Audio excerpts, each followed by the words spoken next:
9-year-old boy with bruised hands brought her unconscious little sister to a pharmacy at dawn.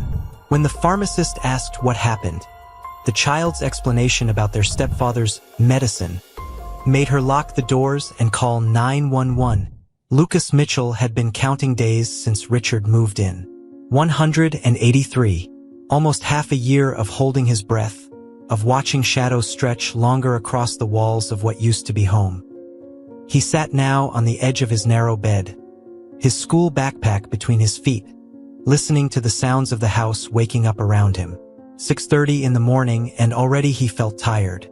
Through the thin wall, he could hear his little sister's voice. Madeline was talking to her stuffed rabbit again, a quiet murmur that used to bubble with invented stories and giggles. Now her voice was flat, the words indistinct. Lucas frowned, rubbing at a bruise on his wrist. He'd gotten it 2 days ago, when Richard had grabbed him for getting in the way, while he was helping Madeline get ready for bed. "Lucas," his mother's voice drifted up the stairs. "Honey, you need to get moving or you'll miss the bus." He shouldered his backpack, its weight familiar and comforting, and padded down the hallway to peek into his sister's room. Madeline sat on her rumpled bed, still in her pajamas, her blonde curls tangled around her face. She was only 4, but something about her eyes seemed older, wary in a way that made Lucas's chest hurt. "Hey, Maddie," he said softly. "Time for breakfast." She looked up at him, blinking slowly, as if it took effort to focus. "Lucas," she said, her small voice raspy. "Mr. Hoppy can't find his voice today." Lucas glanced at the well-worn rabbit clutched in her hands. "Maybe he's just tired. Mom's making toast. Want me to help you get dressed?" Madeline nodded, sliding off the bed with a clumsiness that wasn't like her. Lucas noticed the way she wobbled slightly, catching herself on the edge of her little table. It was happening more often lately, this strange morning drowsiness that sometimes lasted until noon. Each time, Richard would explain to their mother that Madeline had experienced night terrors, and he'd had to give her some of his special medicine to help her sleep. Lucas knew about night terrors. He'd had them himself after their dad left 3 years ago. But Madeline's didn't look like that. She never screamed or cried out. She just grew quieter, disappeared a little more each day, like a drawing left too long in the sun. He helped her into a purple dress and leggings, noticing another small bruise on her upper arm. When he asked about it, Madeline just shrugged and said, "I bumped." Downstairs, the kitchen was bright with morning light streaming through the windows of their small colonial house on Maple Street. Oak Ridge, Connecticut was the kind of town that appeared on postcards. Neat rows of historic homes, tree-lined streets, and a downtown district of brick buildings where everyone seemed to know everyone else's business. It was safe, their mother always said. A good place to raise children. Elaine Mitchell stood at the counter, spreading peanut butter on toast. Her nurse's scrubs already on, though she wouldn't leave for her shift at Oak Ridge Memorial until late afternoon. At 34, she carried the permanent shadows of exhaustion beneath her eyes, but she managed to smile when she saw them. "There are my 2 favorite people," she said, placing plates on the table. "Lucas, there's lunch money on the counter. And remember, Richard will pick you up from school today for your dentist appointment." Lucas felt his stomach tighten. "I thought you were taking me. I had to switch shifts with Donna. Her son has a soccer tournament." Elaine's smile faltered at Lucas's expression. "Honey, it's been 6 months. Don't you think it's time you and Richard tried a little harder to get along?" Before Lucas could respond, the sound of heavy footsteps announced Richard's arrival. Richard Holloway was a tall man with carefully styled dark hair and the kind of smile that appeared exactly when it needed to. He wore a crisp button-down shirt and pressed slacks, the uniform of the pharmaceutical sales representative he claimed to be. "Good morning, family," he announced, dropping a kiss on Elaine's cheek. His eyes, a pale, washed-out blue, settled on Lucas with what looked like affection to anyone who wasn't paying attention. "Big guy, ready for school?" Lucas nodded, not trusting himself to speak. Richard's gaze shifted to Madeline, and his smile changed in a way that made Lucas want to step in front of his sister. "And how's my princess this morning?" Sleep well with that medicine I gave you. Madeline nodded, but her eyes remained fixed on her untouched toast. She seems really tired again, Lucas said, trying to keep his voice neutral. Maybe she needs to see Dr. Winters? Richard's smile didn't falter. Just some growing pains, buddy. Nothing to worry about. I keep telling your mom. Kids this age go through phases. He ruffled Lucas's hair with a hand that pressed just a fraction too hard. Isn't that right, Elaine? Richard's been amazing with Madeline's sleep issues, Elaine said, glancing at the kitchen clock. I don't know what we'd have done without him. Now hurry up and eat, Lucas. The bus will be here in 10 minutes. Lucas forced himself to take a bite of toast, though it felt like sawdust in his mouth. Through the kitchen window, he could see Mrs. Henderson next door hanging laundry in her backyard. He wondered what she would say if he told her about the way Richard's smile disappeared when his mother wasn't looking, or how he'd started locking the liquor cabinet, or the strange collection of pill bottles in the bathroom cabinet with their labels scratched off. Probably the same thing everyone else said. That he was being difficult, that he should be grateful his mother had found someone, that blended families took time to adjust. The bus horn sounded from the street, and Lucas grabbed his backpack. He gave his mother a quick hug and paused by Madeline's chair. See you after school, Maddie. Madeline looked up at him, her blue eyes enormous in her pale face. Will you read me a story tonight? She whispered. The one about the brave brother? Of course I will, Lucas promised. He felt Richard's eyes on him as he headed for the door. I'll see you at 3:30, sport, Richard called after him. Don't forget. Dentist. Lucas didn't look back as he hurried down the front walk. The yellow school bus waited at the curb, its doors folding open with a hydraulic sigh. As he climbed the steps, he glanced back at his house. White with green shutters, a small front porch where his mother used to sit in the evenings. It looked exactly the same as it always had, but something about it had changed, as if the windows had turned into eyes, watching and waiting. The bus lurched forward, and Lucas slid into an empty seat near the back, pressing his forehead against the cool glass of the window. As the familiar streets of Oak Ridge slipped by, he tried to shake the feeling that had been growing inside him for weeks, that something was very wrong, and no one was listening. Oak Ridge Elementary School sprawled across 2 acres of carefully maintained grounds at the edge of town. Its red brick facade and wide windows gave it a friendly appearance that Lucas had once found comforting. Now, as he made his way through the crowded hallways toward his 3rd-grade classroom, he felt like a ghost drifting through a place where he no longer belonged. Mitchell. The voice belonged to Tyler Weber, a 4th grader with a crew cut and perpetually skinned knees. Hey, Mitchell. How's your new daddy treating you? Buy you any good presents lately? Lucas kept walking, his eyes fixed on the scuffed linoleum floor. Tyler and his friends had latched onto the subject of Richard with the unerring instinct of children who have found a tender spot to prod. I heard your real dad took off because you were such a baby, Tyler continued, falling into step beside him. Bet the new one will leave too once he figures it out. My dad had to move for work, Lucas muttered, the lie familiar on his tongue. The truth that his father had simply packed his things one day and disappeared was something he couldn't bring himself to say out loud, as if speaking it might make it more real. Tyler snorted. Yeah, right.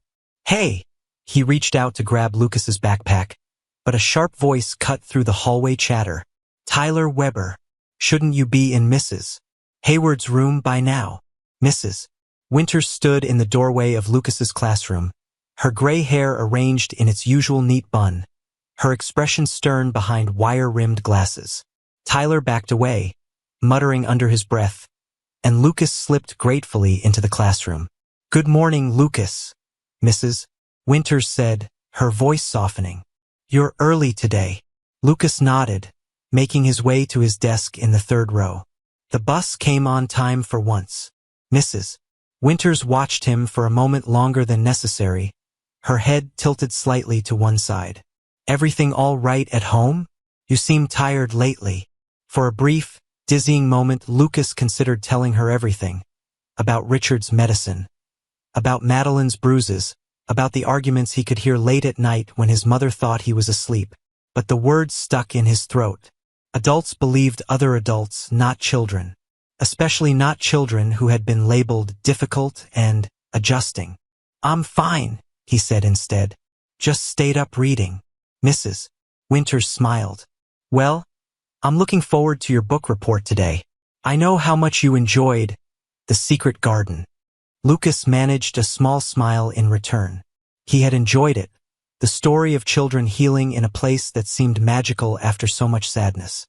He'd read parts of it to Madeline, changing the words to make it simpler for her to understand. She'd loved the idea of a hidden place where no one could find them. As the classroom filled with the chatter and movement of 28 third graders, Lucas opened his notebook to a fresh page and began to write. Not his book report that was safely tucked into his folder, but a list. A record of everything he'd noticed about Madeline in the past 2 weeks. Sleeps too much, not hungry at breakfast, bruise on left arm, new. Stopped talking to mom, cried when Richard gave her bath, knocked over her milk at dinner twice, doesn't want to color anymore. He stared at the list, a cold feeling settling in his stomach. When he tried to show his mother similar notes last week, she'd sighed and told him that Madeline was just going through an adjustment period, that all children responded differently to change. But Lucas knew his sister. This wasn't adjustment. This was something else, something wrong. The morning passed in a blur of spelling tests and math worksheets. Lucas delivered his book report on autopilot, earning a smile from Mrs. Winters and a gold star sticker that felt meaningless. At lunch, he sat alone, picking at a sandwich from the cafeteria while watching the clock. Richard would be picking him up early for his dentist appointment, which meant less time at school and more time alone with his stepfather. When the office secretary called his name over the intercom at 2 o'clock, Lucas packed his things with deliberate slowness. As he passed Mrs. Winters' desk, she touched his arm lightly. "Lucas," she said quietly, "my door is always open if you need to talk. About anything. You know that, right?" He nodded, not trusting himself to speak, and headed toward the office. Through the glass doors, he could see Richard waiting, scrolling through his phone, his face arranged in the pleasant expression he wore in public. As Lucas pushed the door open, Richard looked up and smiled, slipping his phone into his pocket. "There's my boy," he said loudly enough for the secretary to hear. "Ready to get those teeth checked out?" "Yes, sir," Lucas replied automatically. The formality, another change that had crept into their household with Richard's arrival. In the parking lot, Richard's hand closed around Lucas's shoulder, steering him toward the gleaming black SUV that had replaced their old station wagon. "Change of plans, buddy," he said, his voice different now that they were alone. "We're going to swing by home first. I need to get something before your appointment." Lucas buckled his seatbelt, his pulse quickening. "What about Madeline? Doesn't she need to be picked up from preschool?" "Mrs. Grayson is dropping her off," Richard said, referring to their neighbor who sometimes helped with childcare. "She'll be home around 4. The drive home took less than 10 minutes, but to Lucas it felt much longer. Richard hummed tunelessly under his breath, occasionally glancing at Lucas with an expression that made the boy press himself closer to the passenger door. Their house sat silent and empty when they arrived, the afternoon sun casting long shadows across the front lawn. Richard unlocked the door and gestured for Lucas to enter first. "Go on up to your room and change out of your school clothes," he instructed. "Don't want to get toothpaste on your good shirt." Lucas hesitated. "I don't need to change for the dentist." Richard's smile tightened at the edges. "Did I ask what you thought? Room. Now." Lucas turned and climbed the stairs, his footsteps echoing in the quiet house. From his bedroom window, he could see Richard's SUV in the driveway, and for a wild moment he considered running, just slipping out the back door and disappearing into the woods behind their property. But there was Madeline to think about. He couldn't leave her alone. He changed slowly, listening to the sounds of Richard moving around downstairs. A cabinet opening and closing, the clink of glass, the familiar pattern of someone who thought they were alone. When Lucas finally descended the stairs in a fresh t-shirt, he found Richard in the kitchen, hunched over the counter with his back to the door. Spread out before him were several orange pill bottles, the kind Lucas had glimpsed in the bathroom cabinet, and a small electronic scale. As Lucas's sneakers squeaked on the tile floor, Richard whirled around, his face contorting with surprise and anger. "What are you doing?" he snapped, quickly sweeping the bottles into a drawer. "I told you to stay upstairs."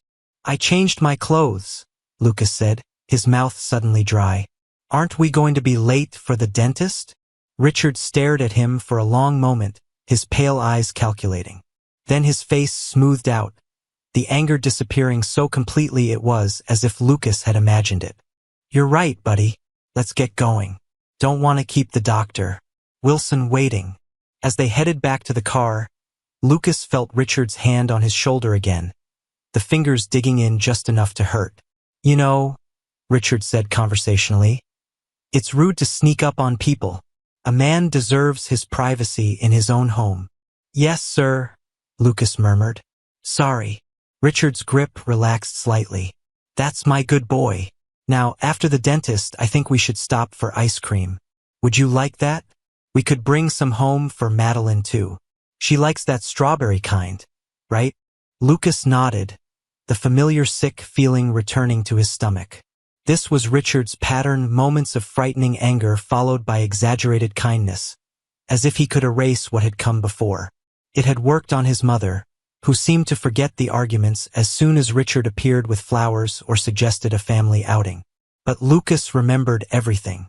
As they drove toward the dentist's office, Lucas stared out the window at the familiar streets of Oak Ridge, the historic town square with its white-steepled church, the row of shops along Main Street where their mother used to take them for Saturday treats, the park where he'd learned to ride a bicycle. Everything looked the same, but nothing felt right anymore. It was as if he'd woken up in a world that was almost, but not quite, his own. Richard's phone rang, and he answered it through the car's speaker system. "Holloway," he said, his voice taking on the smooth, professional tone he used for business calls. "It's me," said a man's voice, gruff and impatient. "We need to talk about the delivery. There's been a complication." Richard's eyes flicked to Lucas, and he quickly disconnected the call from the car system, pressing the phone to his ear instead. "Can't talk right now," he said tersely. "I'll call you back in an hour." The rest of the afternoon passed in a blur.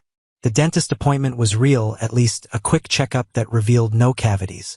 Richard played the role of concerned stepfather perfectly, asking appropriate questions and smiling at the hygienist's jokes. They stopped for ice cream as promised, Richard insisting on taking a photo of Lucas with his chocolate cone, to show your mom what a brave boy you were at the dentist. By the time they returned home, Madeline was there, sitting at the kitchen table with a coloring book while Mrs. Grayson prepared a snack. The older woman smiled as they entered, but Lucas noticed how her eyes lingered on Richard with something like uncertainty. "She's been very quiet today, Mrs. Grayson said, nodding toward Madeline. "Hardly said a word during pickup. Is she feeling all right?" "Just a little under the weather," Richard answered smoothly. "Nothing to worry about. We appreciate you bringing her home, Dorothy." Mrs. Grayson hesitated, then patted Lucas on the shoulder. "You take care, young man. Tell your mother I said hello." After she left, Richard placed the bag of ice cream in the freezer and turned to Madeline with an exaggerated smile. "How's my princess? Did you have a good day at school?" Madeline nodded, but her eyes remained fixed on her coloring book. Lucas could see that she'd barely marked the page. Just a few haphazard scribbles in the corner, nothing like her usual careful work. "I got you strawberry ice cream," Lucas told her, pulling up a chair beside her. "We can have some after dinner." Madeline looked up at him then, a flicker of her old self visible in her small smile. "Thanks, Lucas," she whispered. Richard watched them for a moment, then cleared his throat. "Lucas, why don't you go start your homework? I'll keep an eye on Madeline until your mom gets home." "I don't have much homework," Lucas said quickly. "I can just stay down here." Richard's expression didn't change, but something in his eyes hardened.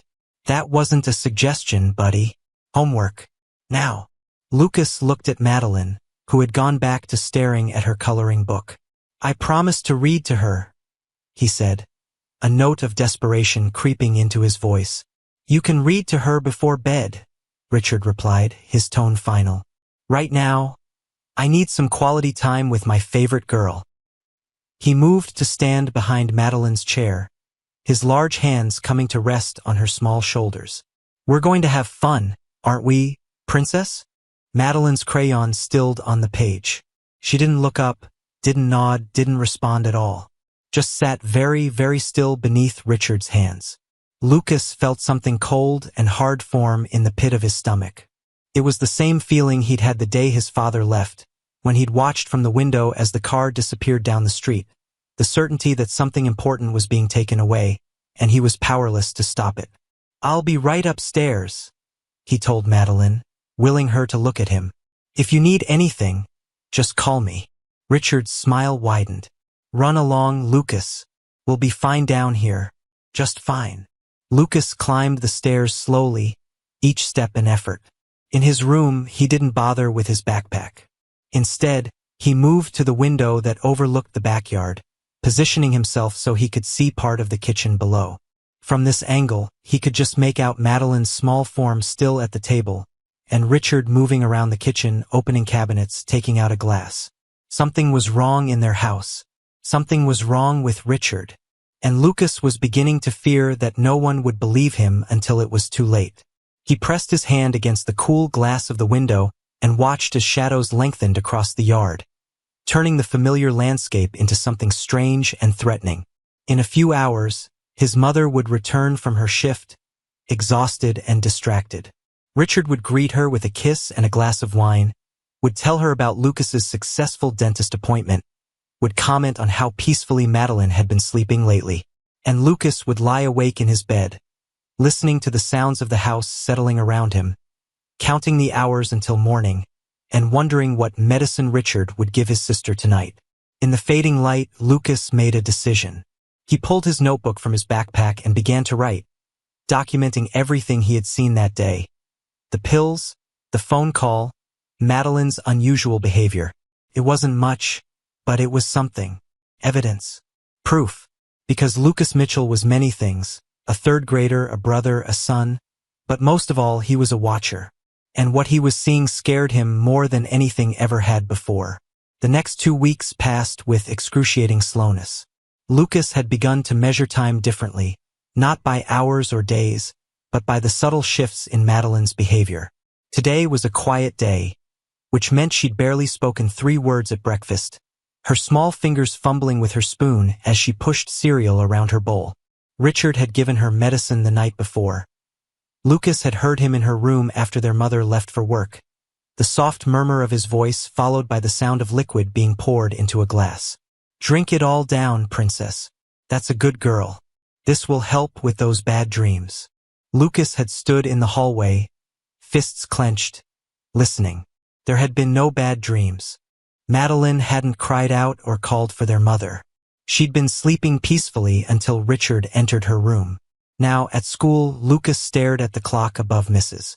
Winter's desk, watching the minute hand creep toward 3 o'clock. The pages of his notebook were filled with observations, dates, times. A meticulous record that grew more troubling with each entry. His mother had dismissed his first attempt to show her, and his second notebook had disappeared from his backpack 3 days ago, after Richard had insisted on helping him organize his school supplies. Lucas, Mrs. Winter's voice broke through his thoughts. The bell rang, honey. Everyone else has gone. Lucas blinked, suddenly aware of the empty classroom. Sorry, he mumbled, gathering his things. I was thinking. Mrs. Winters moved to sit on the edge of the desk in front of his. Her eyes, magnified slightly by her glasses, were kind but concerned. You've been doing a lot of that lately. And your math test yesterday. She paused. That's not like you, Lucas. 3 wrong answers on material I know you understand. Lucas looked down at his hands. There was still a faint bruise on his right wrist, yellowing now at the edges. I didn't sleep well, he said, which wasn't entirely a lie. Sleep had become a luxury, something that came in fitful bursts between listening for sounds from Madeline's room and worrying about what would happen if he closed his eyes for too long. Is everything all right at home? Mrs. Winters asked, her voice gentle. I know adjusting to a step-parent can be challenging. For a moment, Lucas considered telling her everything. About the pill bottles with scraped-off labels, about Madeline's increasing lethargy, about the way Richard's face changed when no one else was looking. But the words stuck in his throat. What if she didn't believe him? What if she called his mother, who would tell Richard, who would... It's fine, he said, forcing a smile that felt stiff on his face. Just normal stuff. Mrs. Winters studied him for a long moment, then sighed. You know you can talk to me if you need to, right? About anything.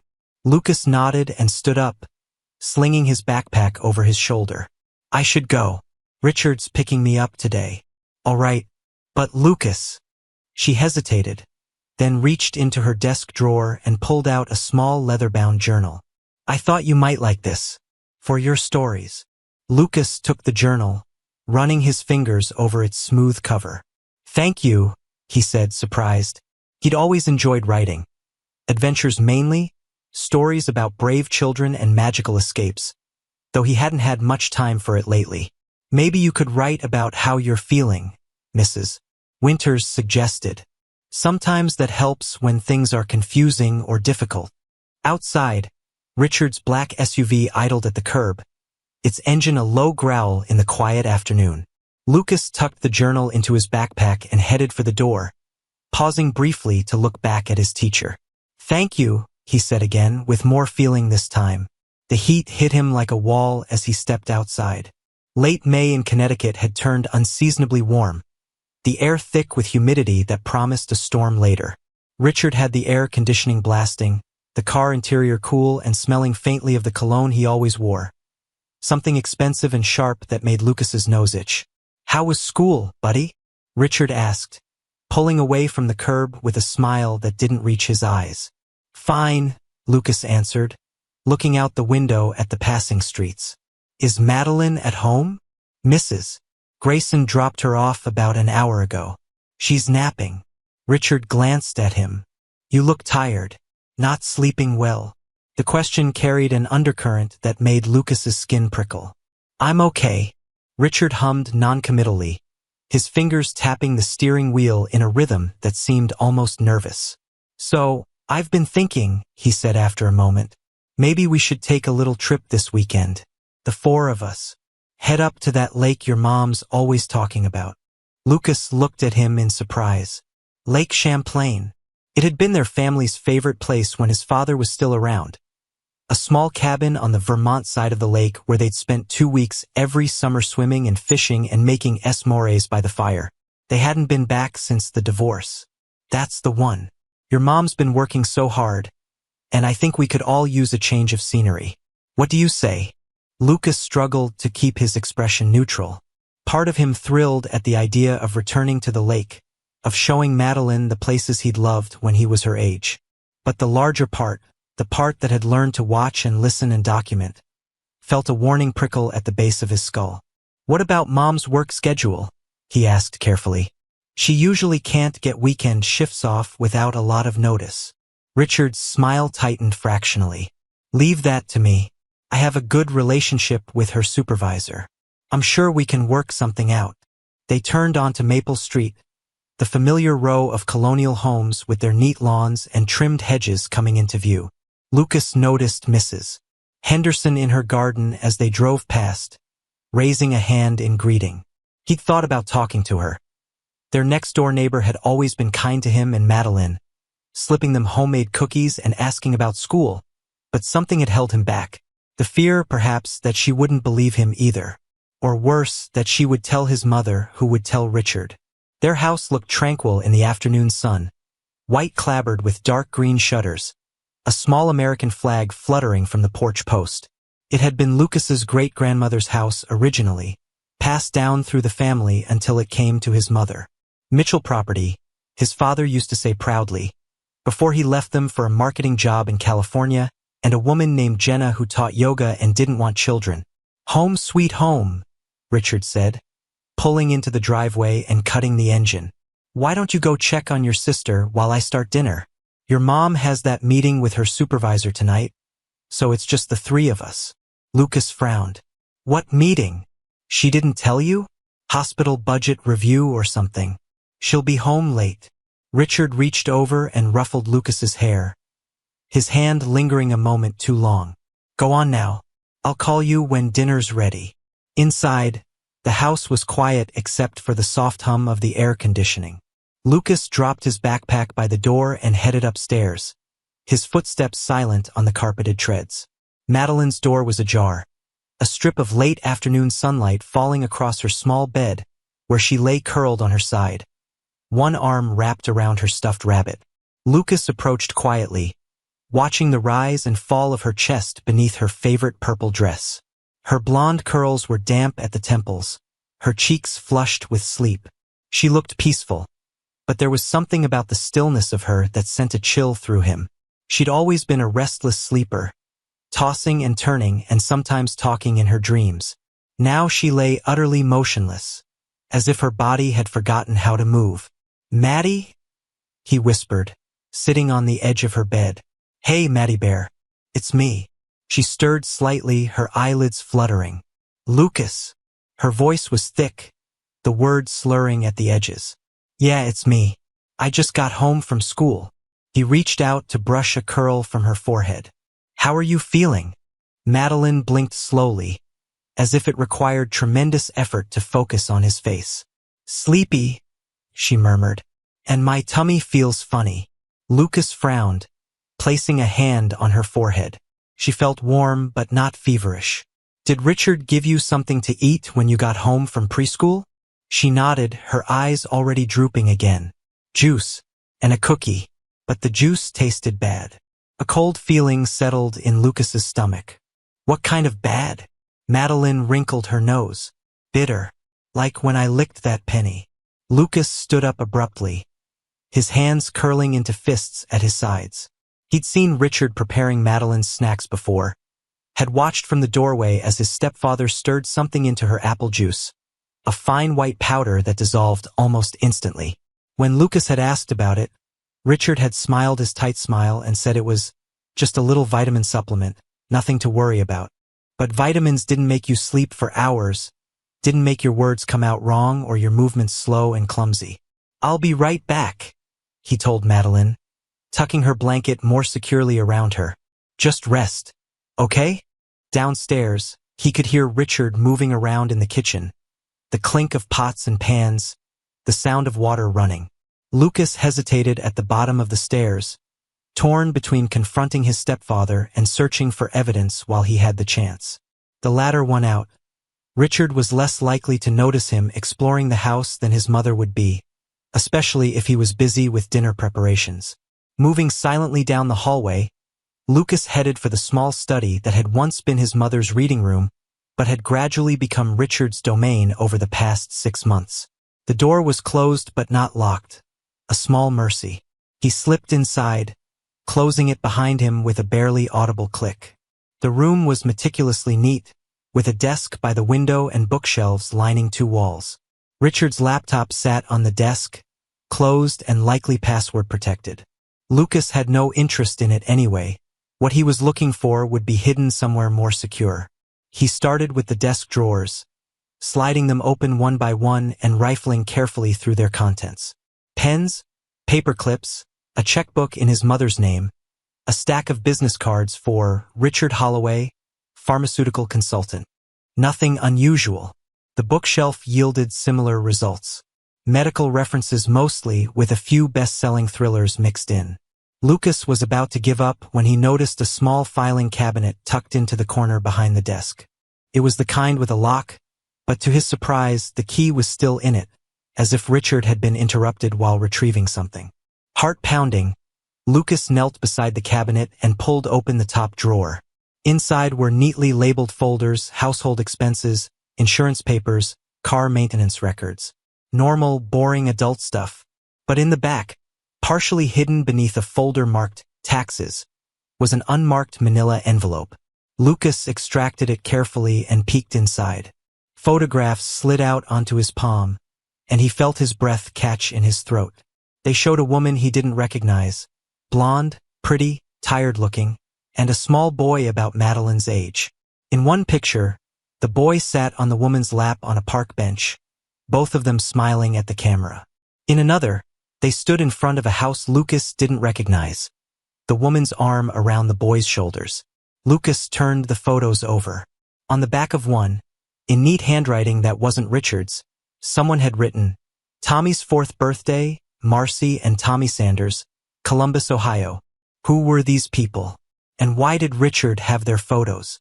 Lucas slid them back into the envelope, his mind racing. As he went to return it to the drawer, he noticed something else. A small notebook wedged into the space behind the folders. He pulled it out, recognizing it immediately as the one that had disappeared from his backpack earlier that week. His careful documentation of Madeline's symptoms, the pill bottles, Richard's suspicious behavior, all of it laid out in his neat 3rd-grade handwriting. The sound of footsteps in the hallway sent a jolt of panic through him. Quickly, he shoved the notebook into the waistband of his jeans, covered by his t-shirt, and closed the filing cabinet drawer as quietly as he could. He had just straightened up when the study door opened. Richard stood in the doorway, his expression shifting from surprise to something darker as he took in Lucas's presence by the filing cabinet. "What are you doing in here, buddy?" he asked, his voice dangerously soft. Lucas's mind raced for a plausible explanation. "I was looking for paper for my homework," he said, forcing his voice to remain steady. "Mrs. Winters wants us to make a family tree, and I thought maybe there were some old photos in here I could use." Richard stepped into the room, closing the door behind him with a quiet click that somehow sounded final. "Is that so? And did you find what you were looking for?" Lucas shook his head, keeping his arms at his sides to avoid touching the notebook hidden beneath his shirt. "No, sir. Just some old bills and stuff." Richard moved closer, his pale eyes never leaving Lucas's face. "You know, Lucas, I've tried very hard to be patient with you, to understand that this transition has been difficult for you, but I can't help feeling that you don't trust me." He reached out, placing a hand on Lucas's shoulder. "And trust is very important in a family, don't you think?" Lucas nodded mechanically, his heart hammering so loudly he was sure Richard must hear it. "Yes, sir. So if there's something bothering you, something you're concerned about, you should come to me directly." Richard's fingers tightened imperceptibly on his shoulder. "Not go sneaking around through my things when you think I won't notice." "I wasn't. Don't lie to me, Lucas." Richard's voice remained calm, almost gentle, but his eyes had gone flat and cold. "I don't like liars, especially not in my own home." "It's our home," Lucas said before he could stop himself. "It was my great-grandmother's. It belongs to my mom, not you." For a moment, Richard's mask slipped completely, and Lucas saw something in his expression that made his blood run cold. A flash of such intense anger that he instinctively took a step back, bumping against the filing cabinet. Then it was gone, replaced by Richard's usual calculated smile. "Of course it is, buddy. I misspoke." He dropped his hand from Lucas's shoulder and moved toward the desk. "Why don't you go wash up for dinner? I've made spaghetti your favorite, right? And maybe after, if Madeline's feeling better, we can all watch a movie together." Lucas nodded, edging toward the door, desperate to escape the suffocating atmosphere of the small room. "Okay, I'll go check on her." "You do that," Richard said, his tone casual once more. "And Lucas? Next time you need something from my study, just ask. No more sneaking around, all right?" "Yes, sir," Lucas said, slipping out the door and into the hallway, where he finally allowed himself to breathe. The notebook felt like it was burning against his skin, its presence both a triumph and a danger. He needed to hide it somewhere Richard wouldn't think to look. Somewhere safe. Upstairs, Madeline was still asleep, her breathing deep and even. Lucas stood in her doorway for a long moment, watching her, his mind churning with what he had discovered. Who were Marcy and Tommy Sanders? And why did Richard have their photos hidden in his filing cabinet? More importantly, what had happened to them?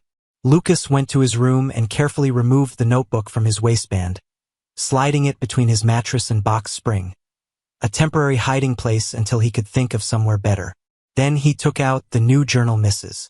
Winters had given him and opened it to the first blank page. May 23rd, he wrote, Found photos in Richard's filing cabinet. Woman and little boy Marcy and Tommy Sanders from Columbus, Ohio. Boy looks about Maddie's age. Don't know who they are, but Richard is hiding their pictures. Also found my missing notebook. Richard had it all along, which means he knows I'm watching him. Madeline got medicine again last night. Still sleeping now. 5:17 p.m. Says her juice tasted bitter. Said her stomach feels funny. Mom working late tonight. Just us and Richard for dinner. Something is very wrong. Nobody will listen to me. Need proof. He closed the journal and slid it into his pillowcase, then headed to the bathroom to wash his hands for dinner. As he reached for the soap, his gaze fell on the medicine cabinet above the sink. It was where Richard kept his special medicine, the unmarked pill bottles Lucas had glimpsed before. Making a quick decision, he stepped onto the edge of the bathtub and opened the cabinet. Inside were the usual items: toothpaste, bandages, his mother's migraine medication, but no pill bottles. Richard must have moved them after realizing Lucas had seen them. As he climbed down, his foot slipped on the porcelain edge of the tub, sending him crashing to the floor with a thud that seemed to echo through the entire house. Pain shot through his elbow where it had struck the tile, and he bit back a cry. "Lucas!" Richard's voice called from downstairs. "Everything okay up there?" "Fine," Lucas shouted back, scrambling to his feet. "Just dropped something." He ran cold water over his elbow, watching a bruise begin to form almost immediately, a dull purple stain spreading beneath his skin. Another mark to add to his collection. Physical evidence of a home that had become a battleground where the enemy was invisible to everyone but him. Dinner was a tense affair, with Richard maintaining a steady stream of cheerful conversation while Lucas pushed spaghetti around his plate and tried not to think about the photos in the filing cabinet or the notebook hidden in his mattress. Madeline had finally woken up, but she sat slumped in her booster seat, listlessly twirling pasta on her fork without eating it. "Not hungry, princess?" Richard asked, his tone solicitous.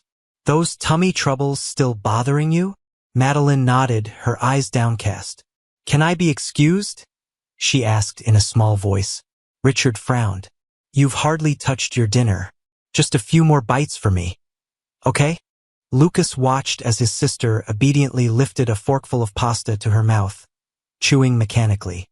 "She doesn't feel well," he said. "Maybe she should lie down." Richard turned his attention to Lucas, his smile never wavering. "I appreciate your concern, buddy, but I think I can handle this. Madeline needs proper nutrition, especially when she's not feeling her best." "But, Lucas," Richard's voice held a warning note. "Why don't you tell me about school today? Any interesting assignments?" Lucas recognized the deflection for what it was, but he played along, describing a science experiment they'd done with plants and different types of light. All the while, he watched Madeline struggling with her dinner, her small face pinched with discomfort. When she suddenly pushed back from the table and clapped a hand over her mouth, Lucas was on his feet instantly. "Bathroom," he said, taking her hand and pulling her from her chair. "Come on, Maddie." They made it just in time, Madeline emptying the contents of her stomach into the toilet, while Lucas held back her hair and murmured reassurances. "It's okay, Maddie Bear. You're okay." She looked up at him afterward, her face pale and tear-streaked. "I don't feel good, Lucas." "I know." He wet a washcloth and gently wiped her face. "I think you should lie down. I'll bring you some water." Richard appeared in the doorway, his expression a perfect mask of concern. "Is she all right? Poor princess.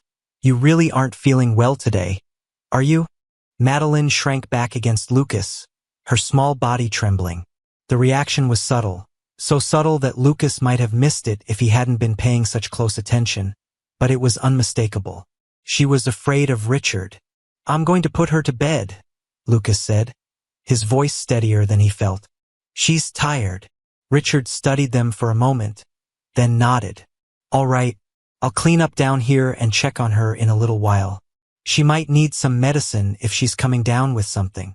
"No!" The word burst from Lucas before he could stop it. Both Richard and Madeline stared at him in surprise. "I mean, she just threw up. Medicine might make it worse." Richard's eyes narrowed slightly, but his tone remained mild. We'll see how she feels later. Go on, get her settled. I'll be up soon. Lucas helped Madeline to her room, where he tucked her into bed and sat beside her, holding her hand until her eyelids grew heavy. I don't want any medicine, Lucas, she whispered as she drifted towards sleep. It makes the bad dreams come. What bad dreams? Lucas asked, alarm prickling along his spine. But Madeline was already asleep, her breathing deep and even. Her small face relaxed in a way it rarely was when she was awake these days. Lucas sat with her a while longer, listening to the sounds of Richard moving around downstairs. Water running, dishes clinking, cupboards opening and closing. Normal sounds that somehow seemed menacing in their ordinariness. Eventually, he returned to his own room, leaving Madeline's door ajar so he could hear if she needed him in the night. He retrieved his journal from the pillowcase and added a new entry. Madeline sick after dinner. Threw up everything. Richard wanted to give her medicine again, but I said no. She's afraid of him. I could see it today when he came into the bathroom. She said the medicine gives her bad dreams. Need to find out what's in those pills. Need to find out who Marcy and Tommy Sanders are and what happened to them. Mom working late tonight. Don't know when she'll be home.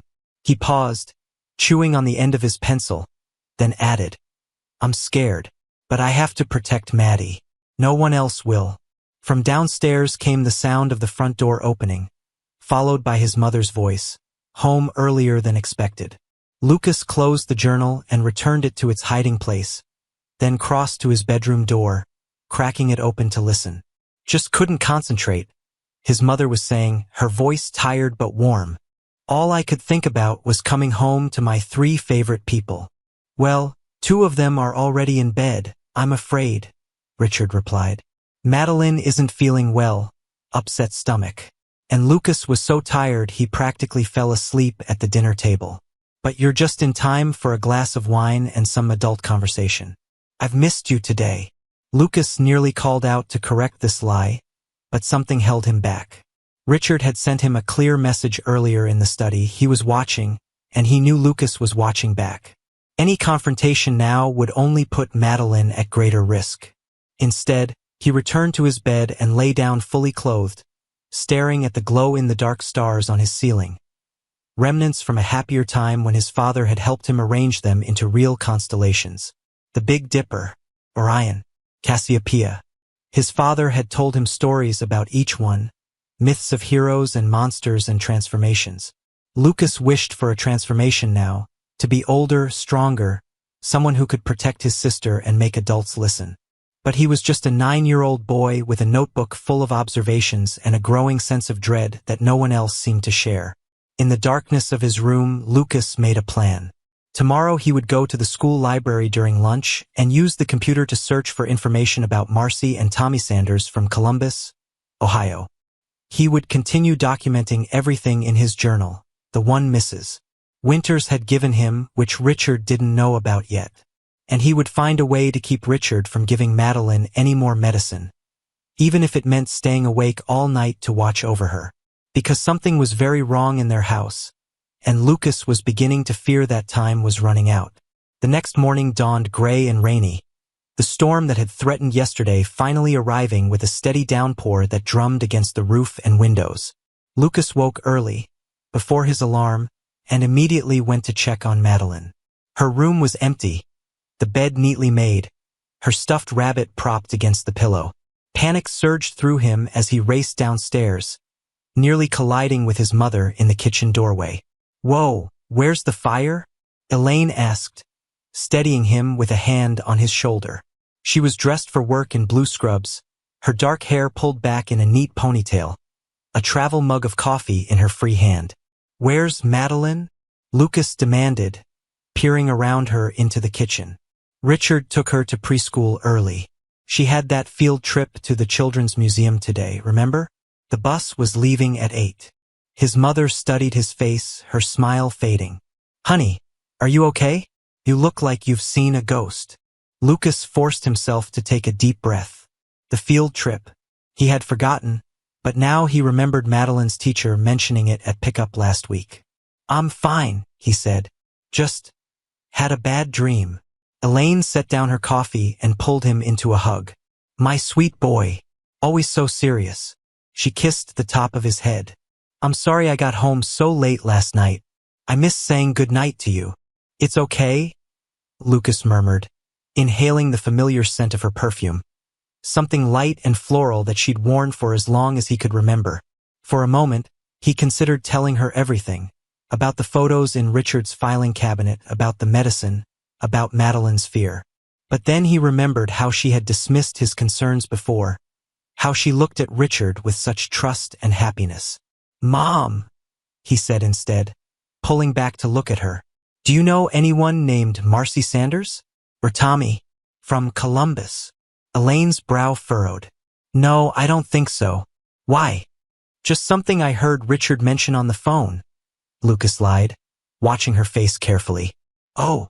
She seemed unconcerned, turning back to gather her things.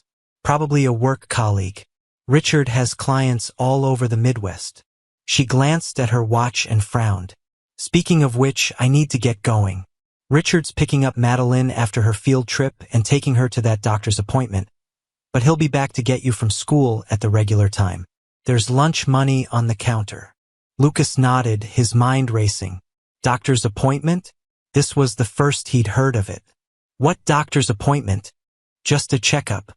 Richard noticed she's been more tired than usual lately, and he thought it would be good to have Dr. Wilson take a look at her." Elaine slipped on her jacket and picked up her keys. "That was thoughtful of him, don't you think?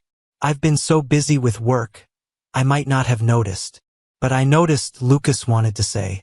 "I've been telling you for weeks that something's wrong." Instead, he just nodded again. "What time will they be home?" "Around 4, I think. I've got a double shift today, so I won't be back until late." She gave him another quick hug. "Be good for Richard, okay? And try to get along. He really does care about you and Madeline." After she left, Lucas stood in the empty kitchen, listening to the rain against the windows and the slow tick of the clock on the wall. A doctor's appointment that his mother hadn't scheduled. Richard taking Madeline alone, without Lucas there to watch what was said, what was done. His appetite gone, Lucas grabbed an apple from the fruit bowl and stuffed it into his backpack along with his books and the journal Mrs. Winters had given him. As he headed for the front door, he passed the small table in the entryway where his mother kept her address book and calendar. The page for May was visible, and Lucas paused to scan it. There, on today's date, written in his mother's neat handwriting, Maddie Dar, Wilson, 2:30 p.m. So it was real, at least. But why hadn't anyone mentioned it to him before today? The school day passed in a blur of worry and distraction. During lunch, Lucas hurried to the library and found an available computer in the back corner where no one would see his screen. He opened a search engine and typed, "Marcy Sanders, Tommy, Columbus, Ohio." The results loaded slowly, news articles mostly, but before he could click on any of them, a hand descended on his shoulder. "Lucas Mitchell," said Mrs. Greeley, the librarian. "What are you doing on the computer during lunch period? You know students need special permission." Lucas quickly closed the browser window. "Sorry, Mrs. Greeley. I was just looking something up for a project." She gave him a stern look. "If you need computer time, you need to ask your teacher for a pass. Now go on back to the cafeteria before you miss lunch entirely." Frustrated, Lucas gathered his things and headed back to the lunchroom, where he picked at a sandwich and tried to think of another way to find information. The school computers were too closely monitored, and they didn't have a computer at home. His mother had always said they couldn't afford one, and though Richard surely could, he hadn't offered to buy one. The public library might be an option, but it was 6 blocks away, and with Richard picking him up after school, there was no way to go there without raising suspicion. By the time the final bell rang, Lucas had formulated a new plan. Instead of waiting for Richard in the usual pickup area, he slipped out the side door of the school and made his way to the playground, where he could watch the parking lot without being immediately visible. If Richard arrived and couldn't find him, he might let something slip. Make a phone call, show frustration or anger that would be noticed by the teachers on duty. Lucas crouched behind the large slide, ignoring the rain that had slowed to a drizzle but still dampened his hair and clothes. From this vantage point, he could see Richard's SUV pull into the lot exactly on time, its black paint gleaming wetly in the gray afternoon light. Richard emerged, dressed more casually than usual in jeans and a dark sweater. He scanned the groups of children, his expression pleasant but his posture tense. When he didn't see Lucas in the usual spot, he approached Mrs. Winters, who was supervising dismissal. Lucas was too far away to hear their conversation, but he could see Mrs. Winters frown and shake her head. Richard's smile remained fixed, but something in his bearing changed. A stiffening of his shoulders, a subtle shift that Lucas recognized as barely contained anger. Mrs. Winters pointed toward the school building, and Richard nodded, turning to head inside. The moment he disappeared through the front doors, Lucas made his decision. He sprinted from his hiding place toward the street, ignoring the shouts of a teacher on the playground who spotted him leaving school grounds alone. He ran, his backpack bouncing against his spine, his lungs burning with the effort. 6 blocks to the public library, where there were computers and kind librarians who might help him search for information about Marcy and Tommy Sanders. 6 blocks to a place where Richard wouldn't immediately think to look for him. As he ran, the rain began to fall more heavily again, soaking through his jacket and plastering his hair to his forehead. Cars passed, their headlights already on against the gloom, their wipers slashing at the downpour. No one paid any attention to a small boy running through the rain, just another kid eager to get home out of the weather. The library came into view, its brick facade and wide steps a welcome sight. Lucas slowed to catch his breath, then climbed the steps and pushed through the heavy doors into the quiet warmth beyond. The children's librarian, Ms. Abernathy, looked up from the circulation desk with a smile that quickly turned to concern. "Lucas Mitchell, you're soaked through. What on earth are you doing here alone in this weather?" Lucas managed a smile, though his teeth had begun to chatter with cold and nerves. "Hi, Ms. Abernathy. I need to use a computer for a school project. It's really important." She frowned, coming around the desk to look at him more closely. "Does your mother know you're here? Or your stepfather? They must be worried sick." "My mom's at work," Lucas said, which was true. "And Richard is picking up my sister from her doctor's appointment." Also true as far as he knew. "I'm supposed to meet them here afterward." A lie, but a necessary one. Ms. Abernathy still looked doubtful, but she nodded toward the bank of computers along the far wall. "All right, but I'm gonna call your house in 15 minutes if they don't arrive. You're lucky I've known you since you were in diapers, young man, or I'd be on the phone to your mother right now." "Thank you," Lucas said, and meant it. He hurried to the furthest computer and logged on with the generic guest account the library provided for patrons without cards. His hands were shaking as he opened the browser and typed in his search query again. Marcy Sanders, Tommy, Columbus, Ohio. This time, he was able to click on the first result. A news article from the Columbus Dispatch dated 14 months earlier. The headline made his blood run cold. "Local woman and son missing. Police seek information." The article was brief, just a few paragraphs with a grainy photo that matched the one Lucas had found in Richard's filing cabinet. Marcy Sanders, 31, and her son Tommy, 4, had disappeared from their apartment in Columbus. Neighbors reported they had last been seen with Marcy's new boyfriend, a pharmaceutical sales representative named Robert Henderson. Police were seeking Henderson for questioning but believed he might have left the state. Lucas stared at the screen, his hands trembling so badly he could barely navigate to the next search result. This one was from 3 months after the first, an update noting that while Robert Henderson had been located and questioned, he had been released due to lack of evidence. Marcy and Tommy Sanders remained missing. Robert Henderson, not Richard Holloway. The room seemed to tilt around Lucas as pieces began to click into place. He clicked frantically through more search results, finding mentions of other missing women and children in Ohio, Indiana, and Pennsylvania over the past 5 years. In each case, a single mother with a young child had disappeared after beginning a relationship with a man matching Henderson's description, though the name was different each time. Lucas Mitchell. He jumped at the sound of his name, spinning around to find Ms. Abernathy standing behind him, her expression a mixture of concern and exasperation. Your stepfather is here looking for you. He's been driving all over town. He's at the front desk now. Lucas quickly closed the browser window, his heart hammering against his ribs. I'm sorry, he said automatically. I lost track of time. Well, you'd better get out there and apologize properly. He looked worried sick. Miss Abernathy shook her head disapprovingly. And soaking wet from searching for you in this weather. Lucas gathered his backpack with shaking hands and followed her to the front desk, where Richard stood dripping onto the carpet runner, his expression a perfect mask of parental concern. When he spotted Lucas, relief washed over his features so convincingly that even Lucas might have believed it if he hadn't just seen what he had. Lucas! Thank God! Richard rushed forward, dropping to one knee to place his hands on Lucas's shoulders. I've been looking everywhere for you. The school said you ran off. I was about to call the police. I'm sorry, Lucas mumbled, avoiding his gaze. I wanted to use the library computer for a project. I forgot to tell you. Richard pulled him into a hug that felt like a vice closing around him. Don't ever do that again, he said, his mouth close to Lucas's ear. You scared me half to death, buddy. As Richard straightened up, he kept one hand firmly on Lucas's shoulder, his fingers digging in just enough to communicate a message beyond what Abernathy could see.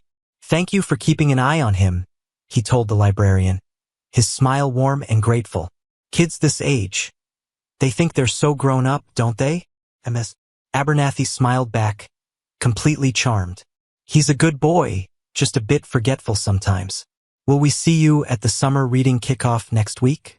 Lucas always participates. We wouldn't miss it, Richard assured her. Come on, sport. Madeline's waiting in the car. Poor thing's exhausted after her doctor's appointment. Outside, the rain had stopped, but the sky remained heavy with dark clouds. Richard led Lucas to the SUV parked in the fire lane directly in front of the library steps, his grip never loosening. When they reached the car, he opened the back door and practically shoved Lucas inside. Madeline was indeed there, strapped into her booster seat, her head lolling against the side support. Her eyes were half closed, unfocused, her small body limp. Lucas reached for her hand, alarmed by how cool and clammy it felt. Maddie, he whispered. Hey, Maddie Bear. You okay? She stirred slightly at the sound of his voice, her eyelids fluttering. Lucas, she murmured, the words slurring. Tired. Richard slid into the driver's seat and started the engine, locking the doors with a decisive click. In the rearview mirror, his eyes met Lucas's. Cold, calculating, nothing like the concerned stepfather he had portrayed for Miss Abernathy. That was quite a stunt you pulled, Lucas, he said, his voice no longer carrying any pretense of warmth. Running off like that, making me look for you all over town, making me worry. Lucas swallowed hard, holding tightly to Madeline's limp hand. I'm sorry. Are you? Richard pulled away from the curb, driving faster than usual through the wet streets. Because I'm not sure you understand the situation here.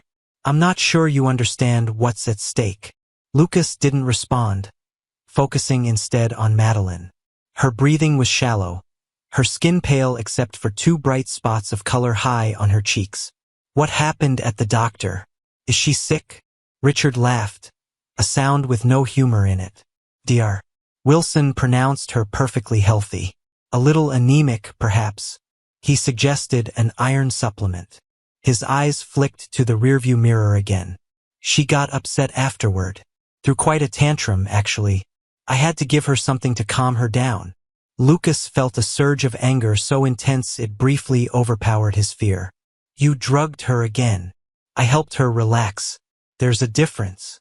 Richard turned onto their street, slowing as they approached the house. And she'll need to stay relaxed for our trip tomorrow. What trip? The lake house. I told you about it yesterday. Remember? Your mother got the time off. We're leaving first thing in the morning. Richard pulled into the driveway and cut the engine. A nice family getaway. Just what we all need. Lucas stared at him, his mind racing. The lake house was 3 hours away, isolated at the end of a dirt road, with no neighbors for at least a mile in any direction. If Richard took them there, "My mom would never agree to go so suddenly," he said, his voice stronger than he expected. "She plans things in advance. She would have told me days ago." Richard turned in his seat to look directly at Lucas, all pretense gone. "Your mother does what I suggest. She trusts me, which is more than I can say for you." He reached into his pocket and pulled out a small orange pill bottle, shaking it slightly so the contents rattled. "I know you were in my study yesterday, Lucas. I know you've been watching me, writing things down, asking questions." Lucas felt as if all the air had been sucked from the car. "I don't know what you're talking about. Don't lie to me.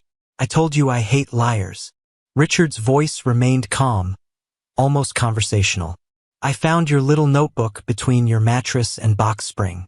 Not a very original hiding place, I have to say. I'm disappointed." Lucas glanced at Madeline, who had fallen completely asleep now, her head lolling forward at an uncomfortable angle. "What did you give her?" he demanded. "What's in those pills?" "Nothing that will hurt her, as long as the dosage is carefully controlled." Richard tucked the pill bottle back into his pocket. "Which it will be, as long as you cooperate." "Cooperate with what?" "Being a good, obedient son. Not causing trouble. Not asking questions." Richard smiled, the expression chilling in its emptiness. "We're going to the lake house tomorrow, Lucas. All 4 of us.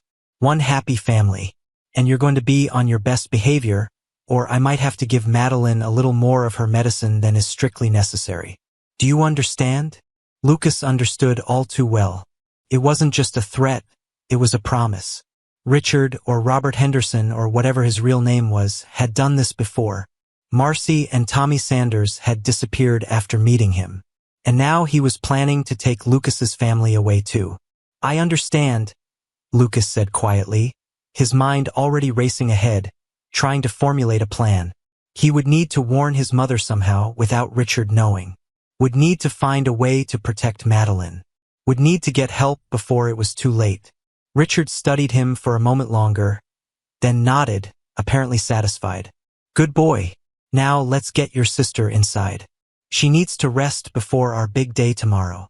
As Richard lifted Madeline from her booster seat, her head falling limply against his shoulder, Lucas felt the weight of his knowledge pressing down on him like a physical thing. Richard Holloway was not who he claimed to be. The medicine he gave Madeline wasn't for her health. And the trip to the lake house wasn't a family vacation. It was something else entirely. Something Lucas couldn't fully comprehend but knew instinctively was dangerous. Time was running out. Lucas had until morning to find a way to save his sister and his mother from a man who had already made other families disappear. That night, after a tense dinner where his mother chattered excitedly about their sudden trip to the lake house, Richard arranged everything. "Isn't he thoughtful?" Lucas lay awake in his bed, listening to the house settle around him. His recovered notebook was gone. Richard had taken it, but he still had the journal Mrs. Winters had given him, now hidden inside the hollow base of his bedside lamp, a hiding place his father had shown him years ago. In it, he had written everything he'd discovered at the library, every detail he could remember about Marcy and Tommy Sanders, about Robert Henderson and the other missing families. He'd added his suspicions about the medicine Richard gave Madeline, and his fears about the trip to the lake house. Evidence. Proof. A record that might be found if Lucas pushed the thought away. There would be no if. He would find a way to stop Richard. He had to. From down the hall came the sound of his mother's laugh, followed by Richard's deeper voice, too muffled to make out the words. They were packing for tomorrow, his mother delighted by the surprise getaway, blind to the danger sitting beside her on the edge of the bed, helping her fold sweaters and count out pairs of socks.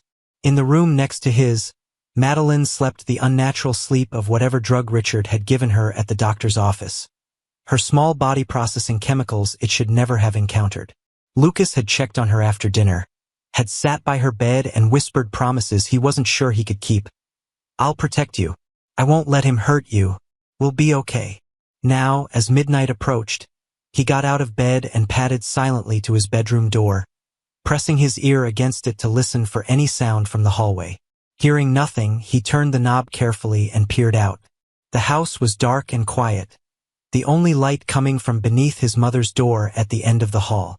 Moving with deliberate slowness to avoid any creaking floorboards, Lucas made his way to the staircase and descended to the first floor.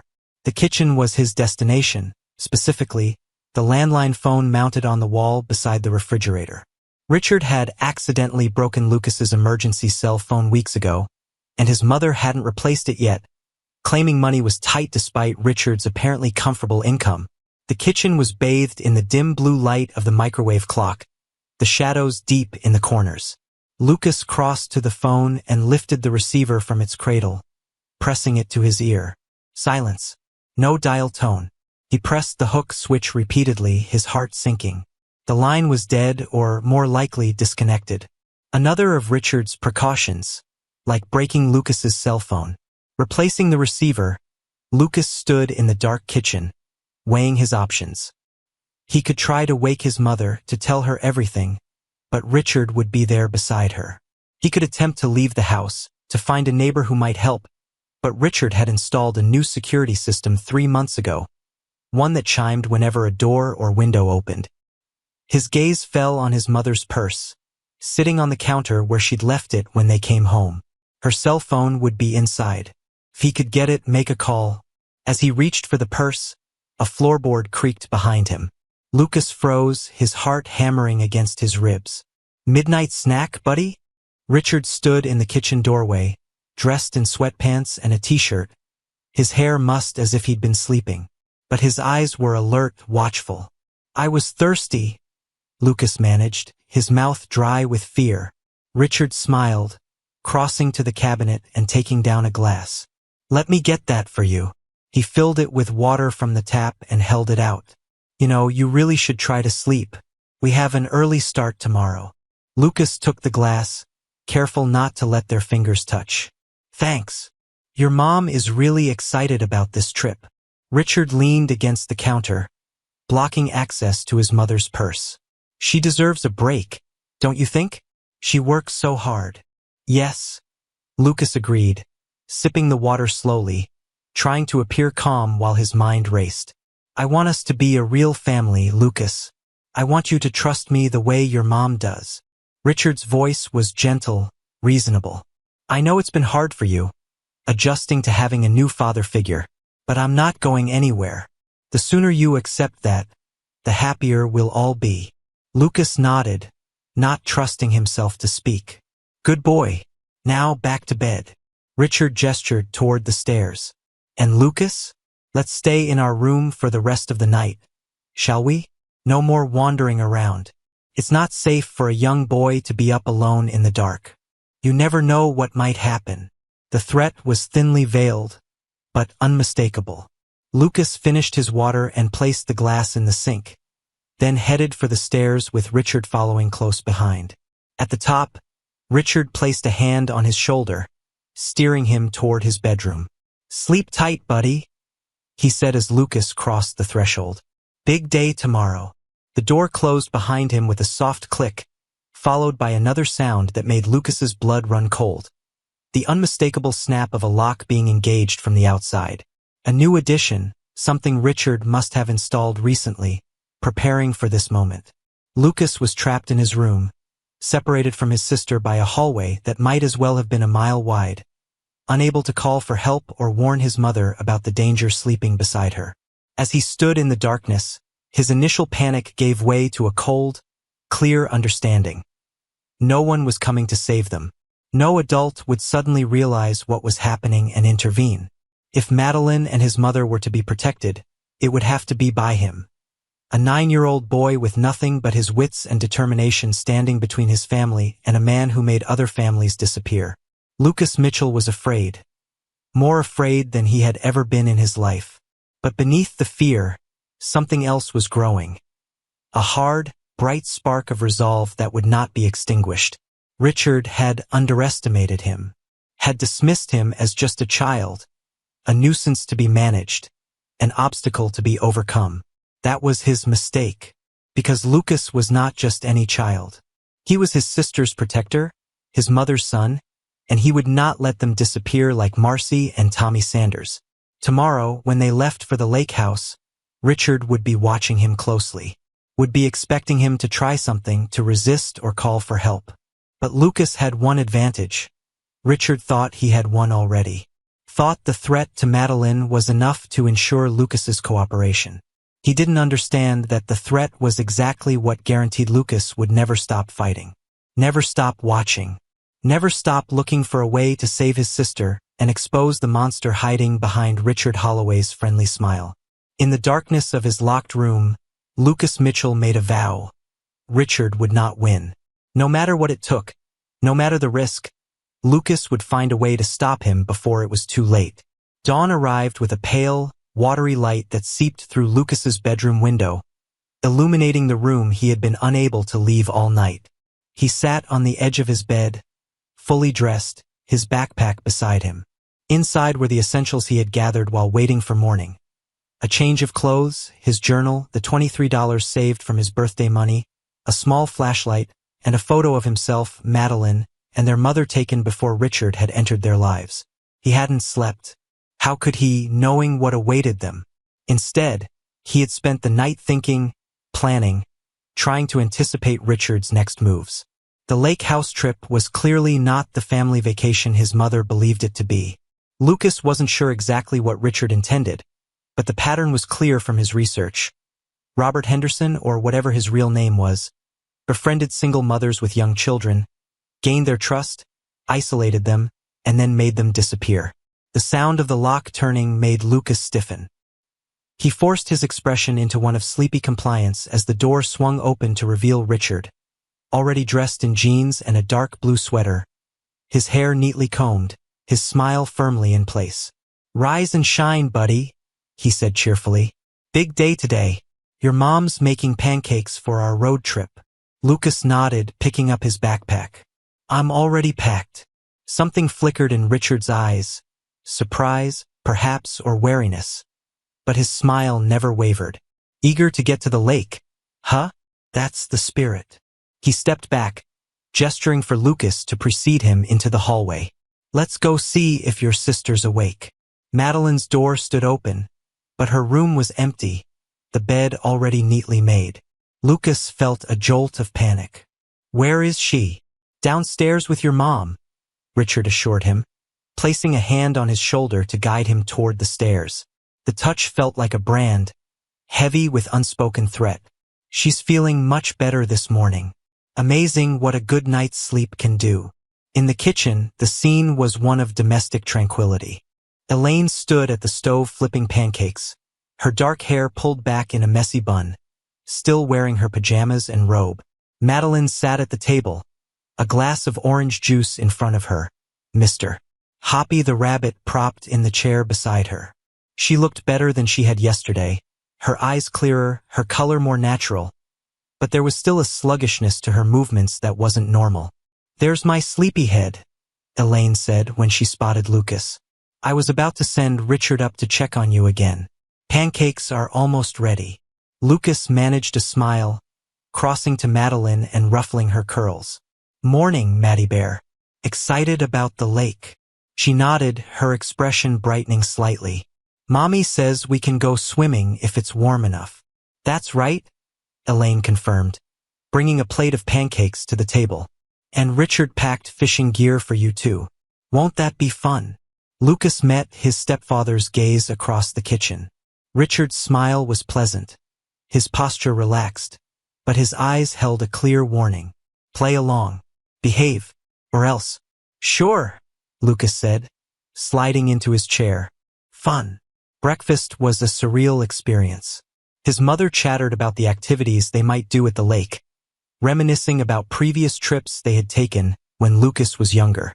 Richard contributed enthusiastically, asking questions about the cabin and the surrounding area, making suggestions for hikes they could take, picnics they could have. A perfect stepfather, genuinely interested in family traditions and eager to become part of them.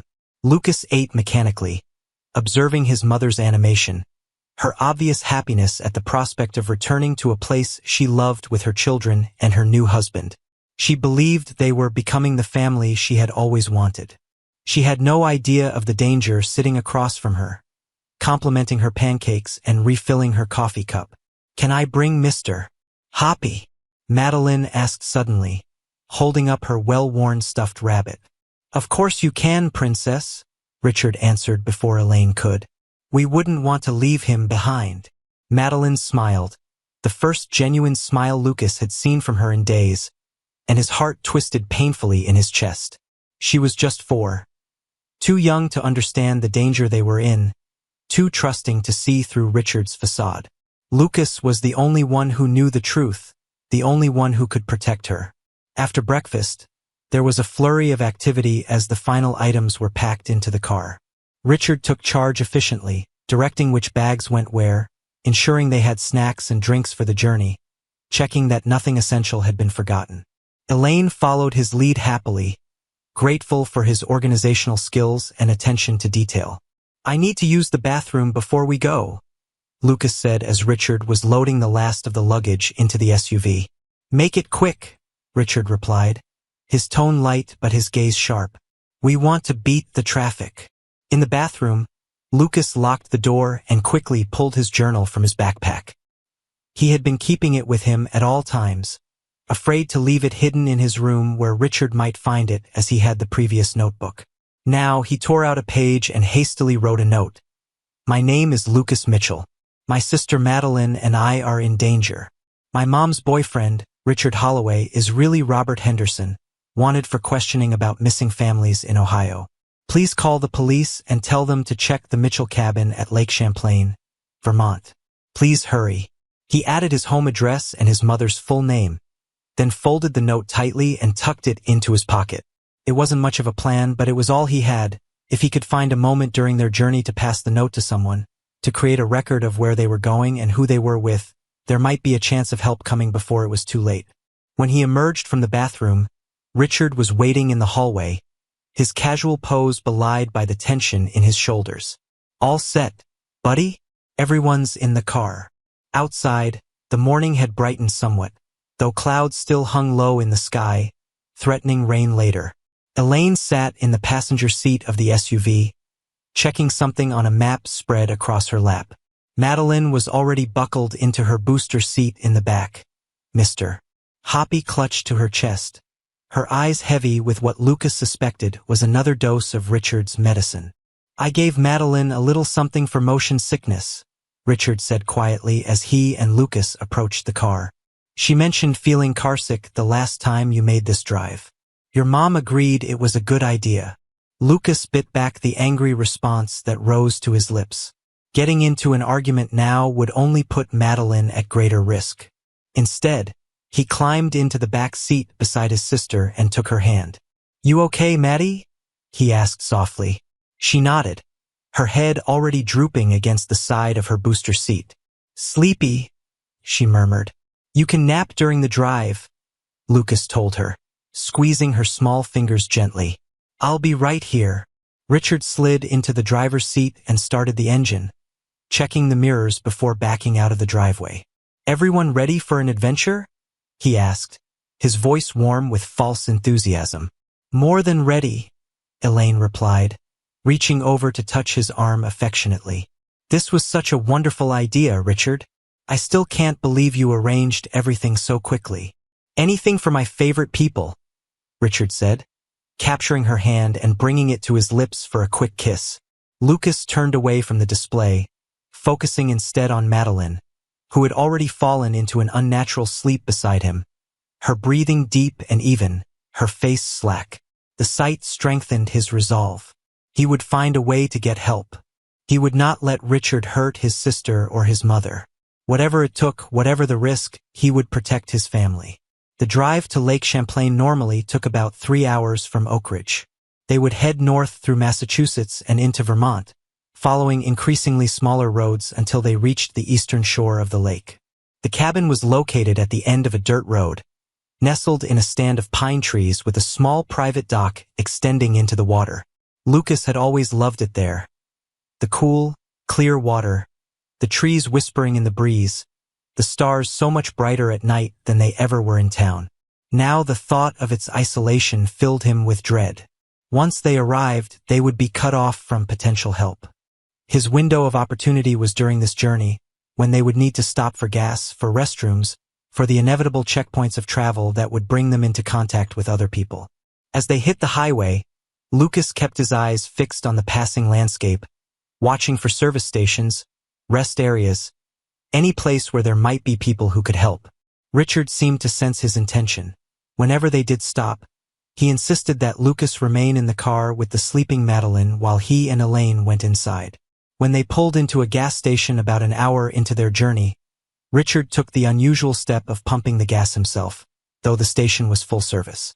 "Just stretching my legs," he explained to the attendant with a friendly smile. "Been driving a while." The attendant, a young man with a name tag reading Tyler, nodded disinterestedly and glanced at the car, his gaze passing over Lucas and Madeline in the back seat without really seeing them. Lucas considered knocking on the window, trying to get his attention, but Richard never moved far enough away to make it safe to try. Back on the road, with Madeline still sleeping beside him and his mother and Richard chatting quietly in the front seats, Lucas felt a growing sense of desperation. They were getting closer to the lake, closer to the isolated cabin where Richard would have complete control over them. He needed to act, and soon. "Mom," he said, leaning forward between the front seats. "I really need to use the bathroom." Elaine glanced back at him. "Can you hold it, honey? We're making good time, and I'd rather not stop again if we don't have to." "It's an emergency," Lucas insisted, injecting urgency into his voice. "Please." Richard's eyes met his in the rearview mirror, hard and assessing. "There's a rest area about 10 miles ahead," he said after a moment. "We can stop there." The rest area, when they reached it, was a simple affair.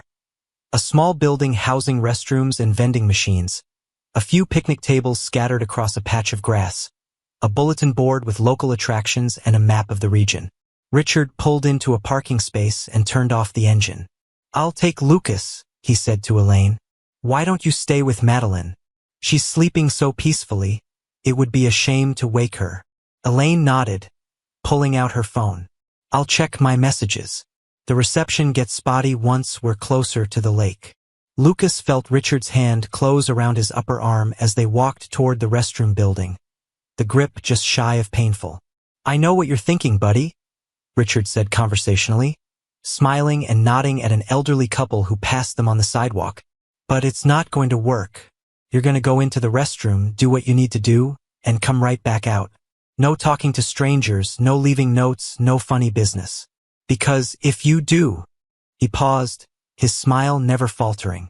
"Well, let's just say Madeline might need a larger dose of her medicine than is strictly safe. Do you understand?" Lucas felt cold despite the mild spring day. "I understand. Good boy. I'll be right outside the door." Richard released his arm as they reached the restroom entrance. "Don't make me come in after you." Inside, the restroom was empty save for a middle-aged man washing his hands at one of the sinks. Lucas hesitated, his hand moving toward the pocket where he had hidden his note. The man glanced at him briefly in the mirror, then reached for a paper towel. This was his chance, perhaps his only chance. But Richard was just outside the door, probably watching through the small window to make sure Lucas didn't try anything. And Madeline was in the car, unconscious from whatever drug Richard had given her, completely vulnerable. The man finished drying his hands and headed for the door, giving Lucas a distracted nod as he passed. Lucas watched him go, the note burning a hole in his pocket, his opportunity slipping away. He used the facilities quickly, his mind racing. There had to be another way, some other opportunity to get help. But as he washed his hands, staring at his reflection in the spotted mirror, a small, pale boy with shadows under his eyes and fear etched into every line of his face. He couldn't see one. Richard was waiting when he emerged, exactly as promised. "All set? Let's get back on the road." In the car, Madeline was beginning to stir, her eyelids fluttering as she fought her way back to consciousness. Lucas took her hand again, squeezing gently. "Hey, Maddie Bear, we're almost to the lake." She blinked at him groggily. "Lucas? I don't feel good." Richard glanced sharply at them in the rearview mirror as he pulled out of the rest area parking lot. "What's wrong, princess?" Tummy still upset from the car ride. Madeline shook her head, a small whimper escaping her. "Hurts?" she mumbled, pressing a hand to her forehead. "Head hurts." Alarm shot through Lucas. This was different from Madeline's usual lethargy after taking Richard's medicine.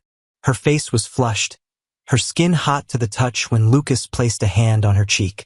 "Mom," he said urgently. "Madeline's burning up. I think she has a fever." Elaine turned in her seat, concern creasing her brow. "Let me see, honey." She reached back to feel Madeline's forehead, her frown deepening. "She does feel warm." "Richard, do we have any children's Tylenol in the first aid kit?"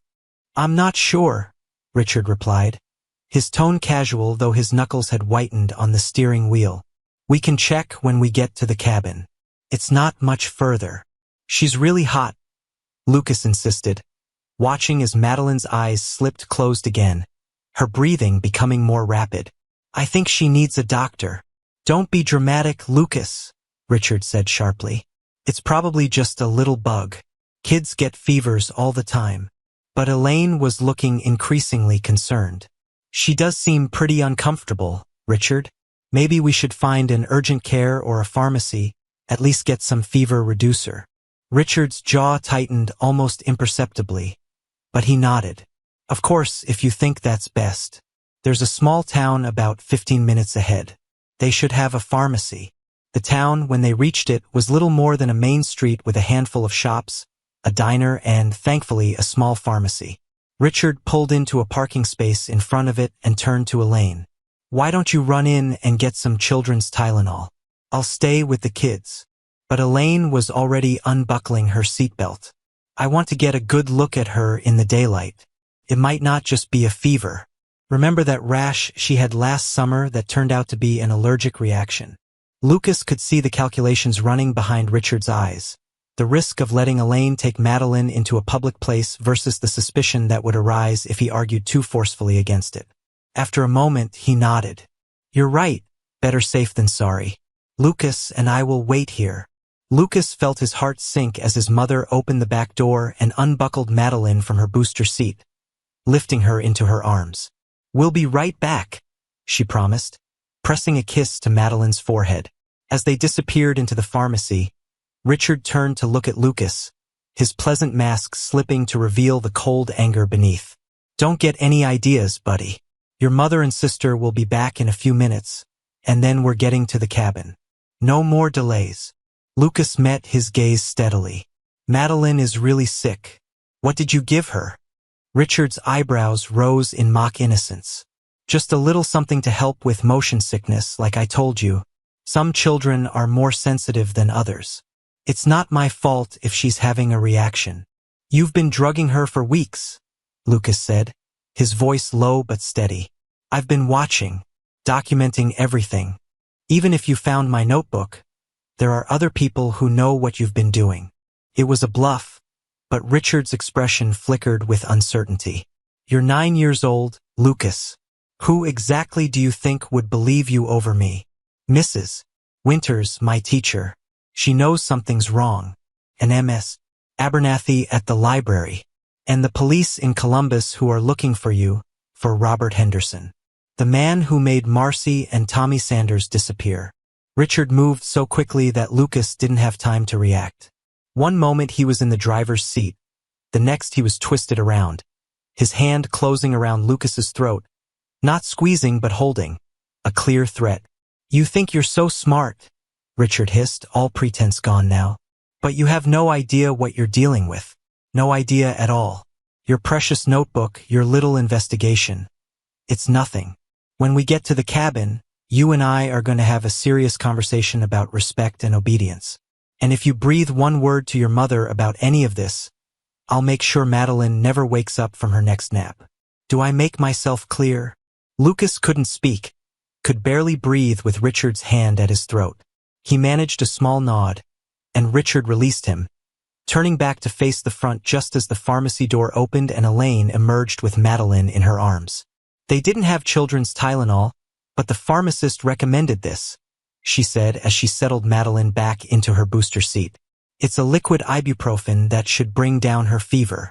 He said to give her 1 dose now and another in 6 hours if she still feels warm. Richard took the small bottle, examining the label. Perfect. You're such a good mom. Always knowing exactly what to do. Elaine smiled tiredly, buckling Madeline in. I'm just worried about her. She's never had a fever come on so suddenly before. Kids, Richard said with a sympathetic shake of his head. Always keeping us on our toes. He measured out a dose of the medication and held it to Madeline's lips. Here you go, princess.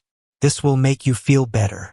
Lucas watched helplessly as his sister swallowed the medicine, on top of whatever else Richard had already given her. The pharmacist wouldn't have known about that, wouldn't have been able to warn about potential interactions. He prayed it wouldn't make things worse. Back on the road, the atmosphere in the car had shifted. Elaine kept turning to check on Madeline, her earlier excitement about the trip replaced by maternal concern. Richard drove in silence, his earlier cheerful facade notably absent, his focus entirely on the road ahead. Lucas kept his hand in Madeline's, monitoring her breathing, her temperature, every small shift in her condition. The fever seemed to be holding steady, not getting worse, but not improving either.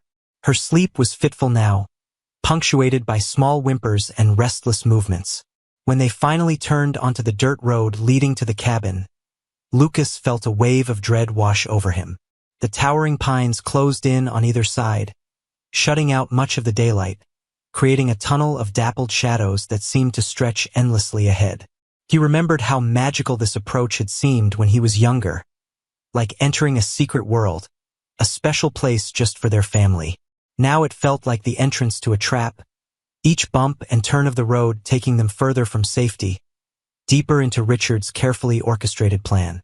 The cabin appeared suddenly around a bend, a sturdy structure of logs and stone with a broad porch overlooking the lake, which sparkled in the distance beyond a sloping lawn. It looked exactly as Lucas remembered it, peaceful and welcoming, completely at odds with the danger he knew awaited them inside. Richard pulled up in front of the porch and cut the engine.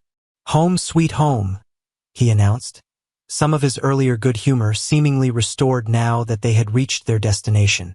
"Let's get unpacked and settled in. Then maybe we can take a walk down to the dock before dinner." Elaine was already unbuckling her seatbelt. "I'm going to get Madeline inside first. She needs to lie down properly, maybe have a cool bath to help with the fever." "Of course," Richard agreed smoothly. "I'll bring in the bags. Lucas can help me. Can't you, buddy?" It wasn't a question. Lucas nodded, watching as his mother lifted Madeline from her booster seat and carried her toward the cabin. Richard produced a key from his pocket and handed it to Elaine, who unlocked the door and disappeared inside with Madeline. The moment they were alone, Richard turned to Lucas, his expression cold. "One word to your mother, one hint about your ridiculous theories, and things will get very bad very quickly. Do you understand me?" Lucas understood all too well. He nodded silently and reached for one of the smaller bags in the back of the SUV. "Good boy." Richard's smile returned, sharp and empty. "This is going to be a wonderful family vacation. The first of many, I'm sure. Now let's get these bags inside before your mother wonders what's keeping us." Inside, the cabin smelled of pine and the faint mustiness of a place closed up for the winter. Lucas had always loved the main room with its high ceiling, stone fireplace, and windows overlooking the lake. Now he scanned it quickly, noting exits, possible hiding places, anything that might help in the desperate plan forming in his mind. Elaine had taken Madeline to one of the 2 bedrooms, the smaller one with twin beds where Lucas and his sister would sleep. He could hear water running in the adjoining bathroom, his mother's voice murmuring soothing words. Richard set down the bags he was carrying and surveyed the cabin with the air of a man assessing a new acquisition. "Nice place," he commented. "Isolated. Peaceful.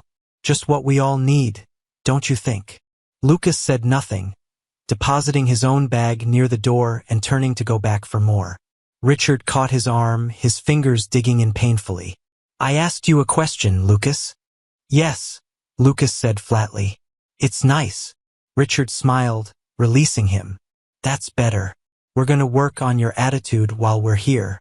By the time we leave, you're going to be a model son. You'll see. The threat hung in the air between them, heavy with implication. Lucas turned away and headed back to the car, his mind racing. He had no illusions about what Richard planned. This vacation was a test run, to see if he could control them completely, away from the eyes of neighbors and teachers and friends. If it worked, the next trip would be further, to somewhere no one knew them, somewhere they might never be found. Like Marcy and Tommy Sanders. Like the other families Robert Henderson had made disappear. By the time the car was unloaded and the bags distributed to the appropriate rooms, the afternoon was well advanced. Madeline slept fitfully in one of the twin beds, her fever still present but not dangerously high according to Elaine, who had changed her into light pajamas and placed a cool cloth on her forehead. The ibuprofen seems to be helping a little, she told Lucas, who had come to check on his sister. But I think she's going to need to rest tonight rather than join us for dinner. Poor little thing. I'll stay with her, Lucas offered immediately. Elaine smiled, brushing his hair back from his forehead. That's very sweet, but you've been cooped up in the car all day. Why don't you go explore a bit while I get dinner started?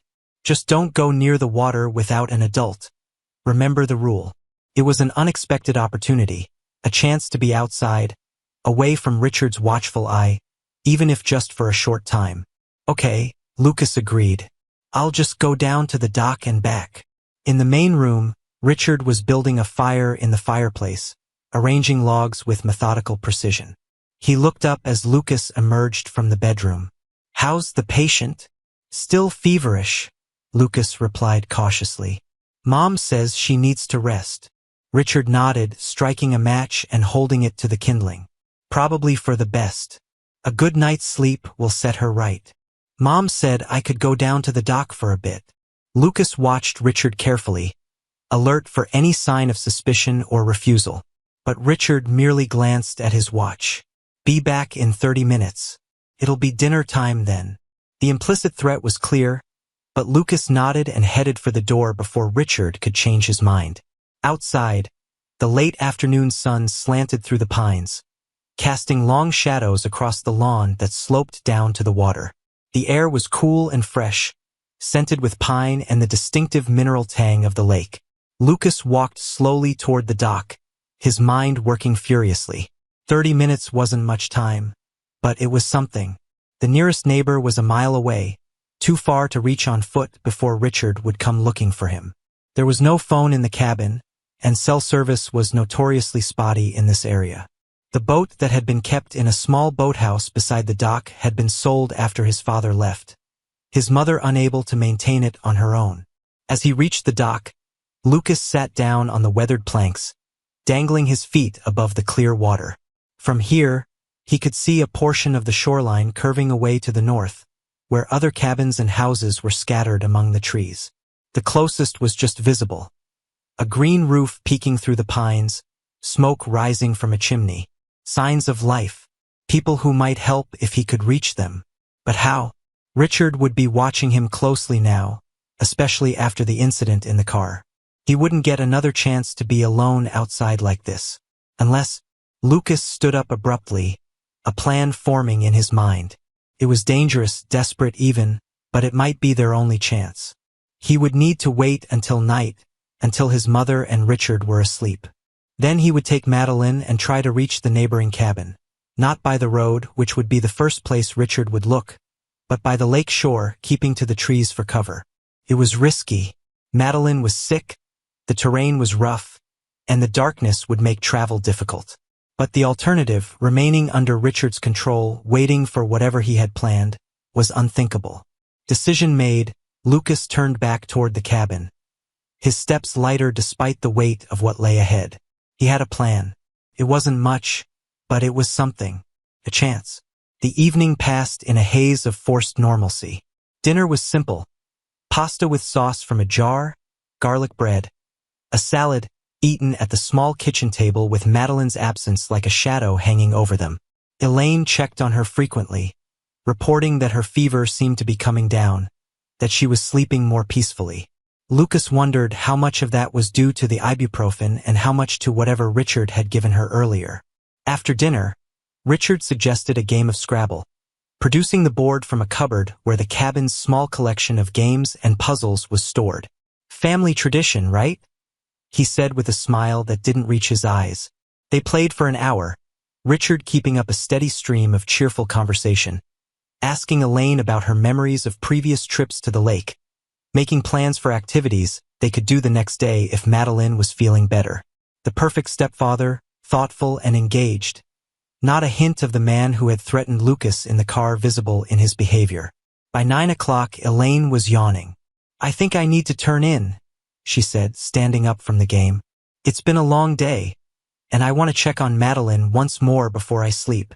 "I'll be in soon," Richard promised, leaning up to kiss her. "Just going to clean up here and bank the fire for the night." Lucas followed his mother into the bedroom he would share with Madeline, changing quickly into pajamas before she could suggest he do so. Part of his plan required letting her see him ready for bed, creating the impression that he would be sleeping soundly through the night.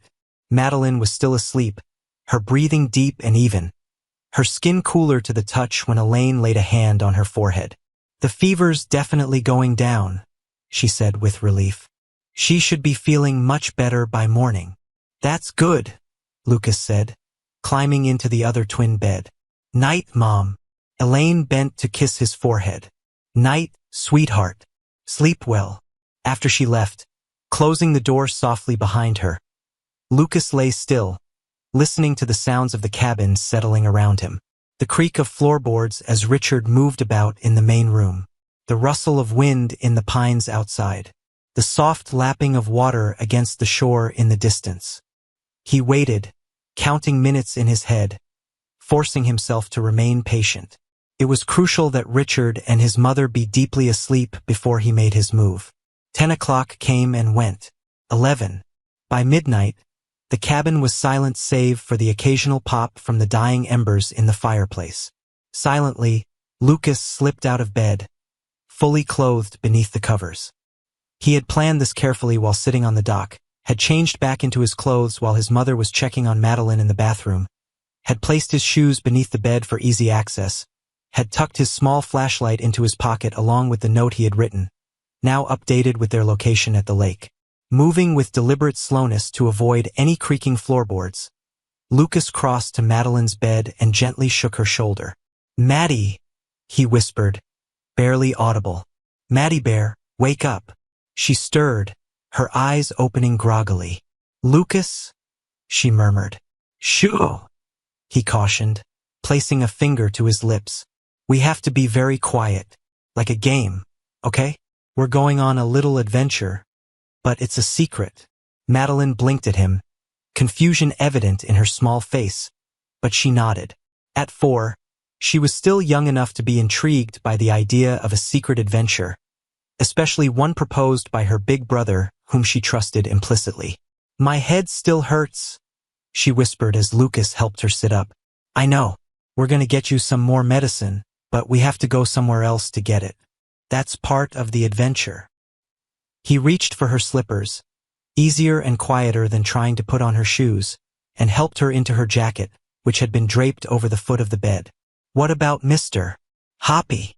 Madeline asked, reaching for her stuffed rabbit. "He can come too," Lucas assured her, tucking the well-worn toy under her arm. "Now remember, we have to be super quiet. No talking until I say it's okay. Can you do that?" Madeline nodded solemnly, her blue eyes wide in the darkness. Lucas took her hand and led her to the bedroom door, easing it open inch by inch, wincing at the small squeak from one of the hinges. The main room lay in darkness beyond, illuminated only by the faint red glow from the banked fire and the silvery wash of moonlight through the windows.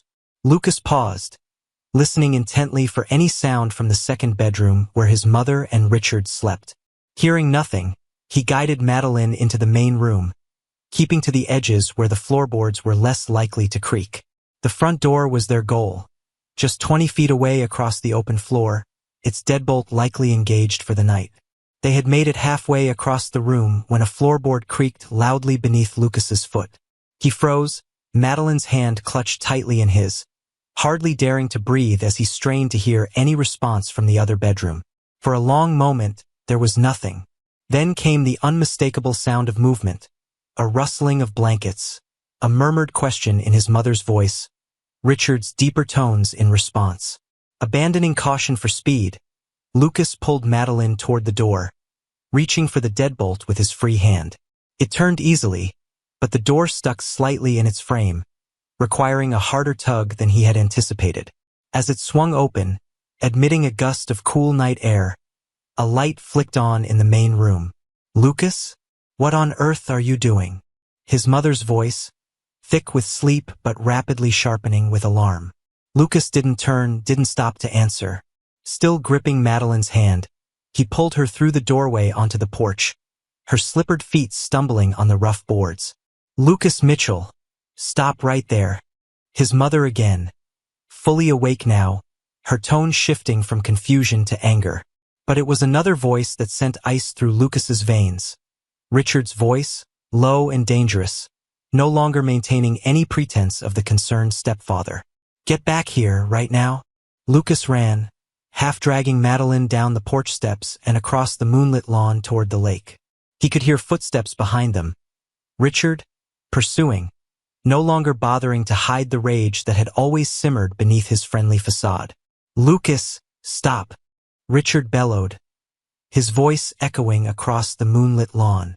"You don't know what you're doing." Madeline was struggling to keep up, her illness making her clumsy and slow. Lucas could hear her labored breathing, feel the drag of her weight against his hand. When she stumbled on a tree root, nearly falling, he made a split-second decision and scooped her into his arms. She was heavier than he expected, her small body a solid weight against his chest, but fear and determination lent him strength he didn't know he possessed. "Lucas!" His mother's voice now, frantic and confused. "What are you doing? Come back!" He didn't look back, couldn't afford to. The shoreline was just ahead, a narrow strip of pebbly beach that curved around the lake. If they could reach it, they could follow it to the neighboring cabin, the one with the green roof and the chimney smoke he had seen earlier. People who might help them, who might believe him about Richard. Behind them, the sounds of pursuit grew louder. Richard was gaining on them, his longer strides eating up the distance. Lucas veered off the lawn into the trees that separated their property from the shoreline, hoping the uneven terrain and the darkness would slow their pursuer. "You're going to hurt her, Lucas," Richard called, his voice suddenly shifting to one of concern. "Madeline is sick. She needs to be in bed." The manipulation was so transparent that Lucas almost laughed despite the terror pounding through his veins. He clutched Madeline tighter, adjusting her weight as he navigated the slope that led down to the water. Her head lolled against his shoulder, her breathing worryingly shallow. "Lucas," she whispered, "I don't feel good." "I know, Maddie Bear," he panted. "Just a little further. We're going to get help." The beach appeared before them, silver gray in the moonlight.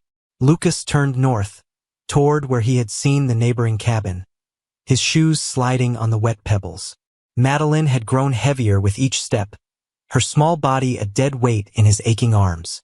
His muscles screamed in protest, but he forced himself to continue, one foot in front of the other, away from Richard, toward potential safety. Behind them, the crashing sounds of pursuit suddenly stopped. Lucas risked a glance over his shoulder and saw Richard standing at the edge of the trees, his figure silhouetted against the moonlit lawn, watching them. The sight sent a fresh wave of terror through Lucas. Why had Richard stopped? What was he planning? The answer came a moment later when a shout echoed across the water. "Help! My children! Someone help!" It was Richard's voice, but raised to a pitch of panic Lucas had never heard before. He was calling for help, making it sound as if Lucas and Madeline were in danger, as if he was the concerned parent trying to save them. "My son has taken my daughter," Richard continued, his voice carrying clearly in the still night air. "She's sick. She needs her medication. Please, if anyone can hear me, help." Lucas felt sick with the realization of what Richard was doing, turning the situation against him, making it seem as if Lucas was the danger, the unstable one. Who would believe a 9-year-old boy over a distraught stepfather? Lucas, please. His mother's voice now, closer than he had realized. She had followed them down to the beach and stood a few yards away, her face pale in the moonlight, her expression a mixture of confusion and fear. What's happening? Why are you running away with Madeline? This was his chance, perhaps his only chance, to make his mother understand. Still holding Madeline, who had gone frighteningly still in his arms, Lucas turned to face Elaine. Mom, Richard isn't who you think he is, he said, the words tumbling out in a desperate rush. His real name is Robert Henderson. He's wanted by the police in Ohio. He makes families disappear. A woman named Marcy Sanders and her little boy Tommy. They went missing after they met him. He's been drugging Madeline, making her sick on purpose.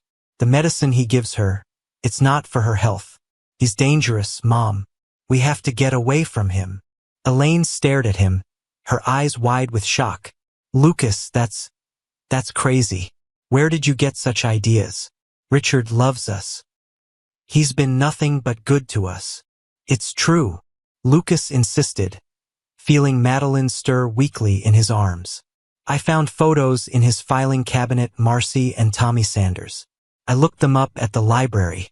They're missing and the police think Robert had something to do with it.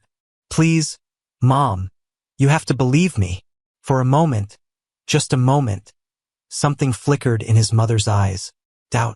The first seed of doubt. She looked from Lucas to Richard, who stood at the edge of the trees, his face arranged in an expression of parental concern.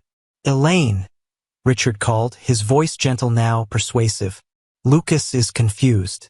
He's been making up stories about me for weeks. You know this, he's having trouble adjusting, that's all. Let me help him bring Madeline back to the cabin. She needs her medication. What medication? Lucas demanded, turning to face Richard fully now. Tell her, Richard. Tell her what you've been giving Madeline. Tell her why she's always so tired. Why she gets sick after you give her juice. Why she has bruises she can't explain. Richard began walking toward them, his hands raised in a placating gesture. Lucas, buddy, you're upset. I understand. It's been hard for you having a new father figure. But making up these stories, taking your sister in the middle of the night, this isn't the answer. Let me help you.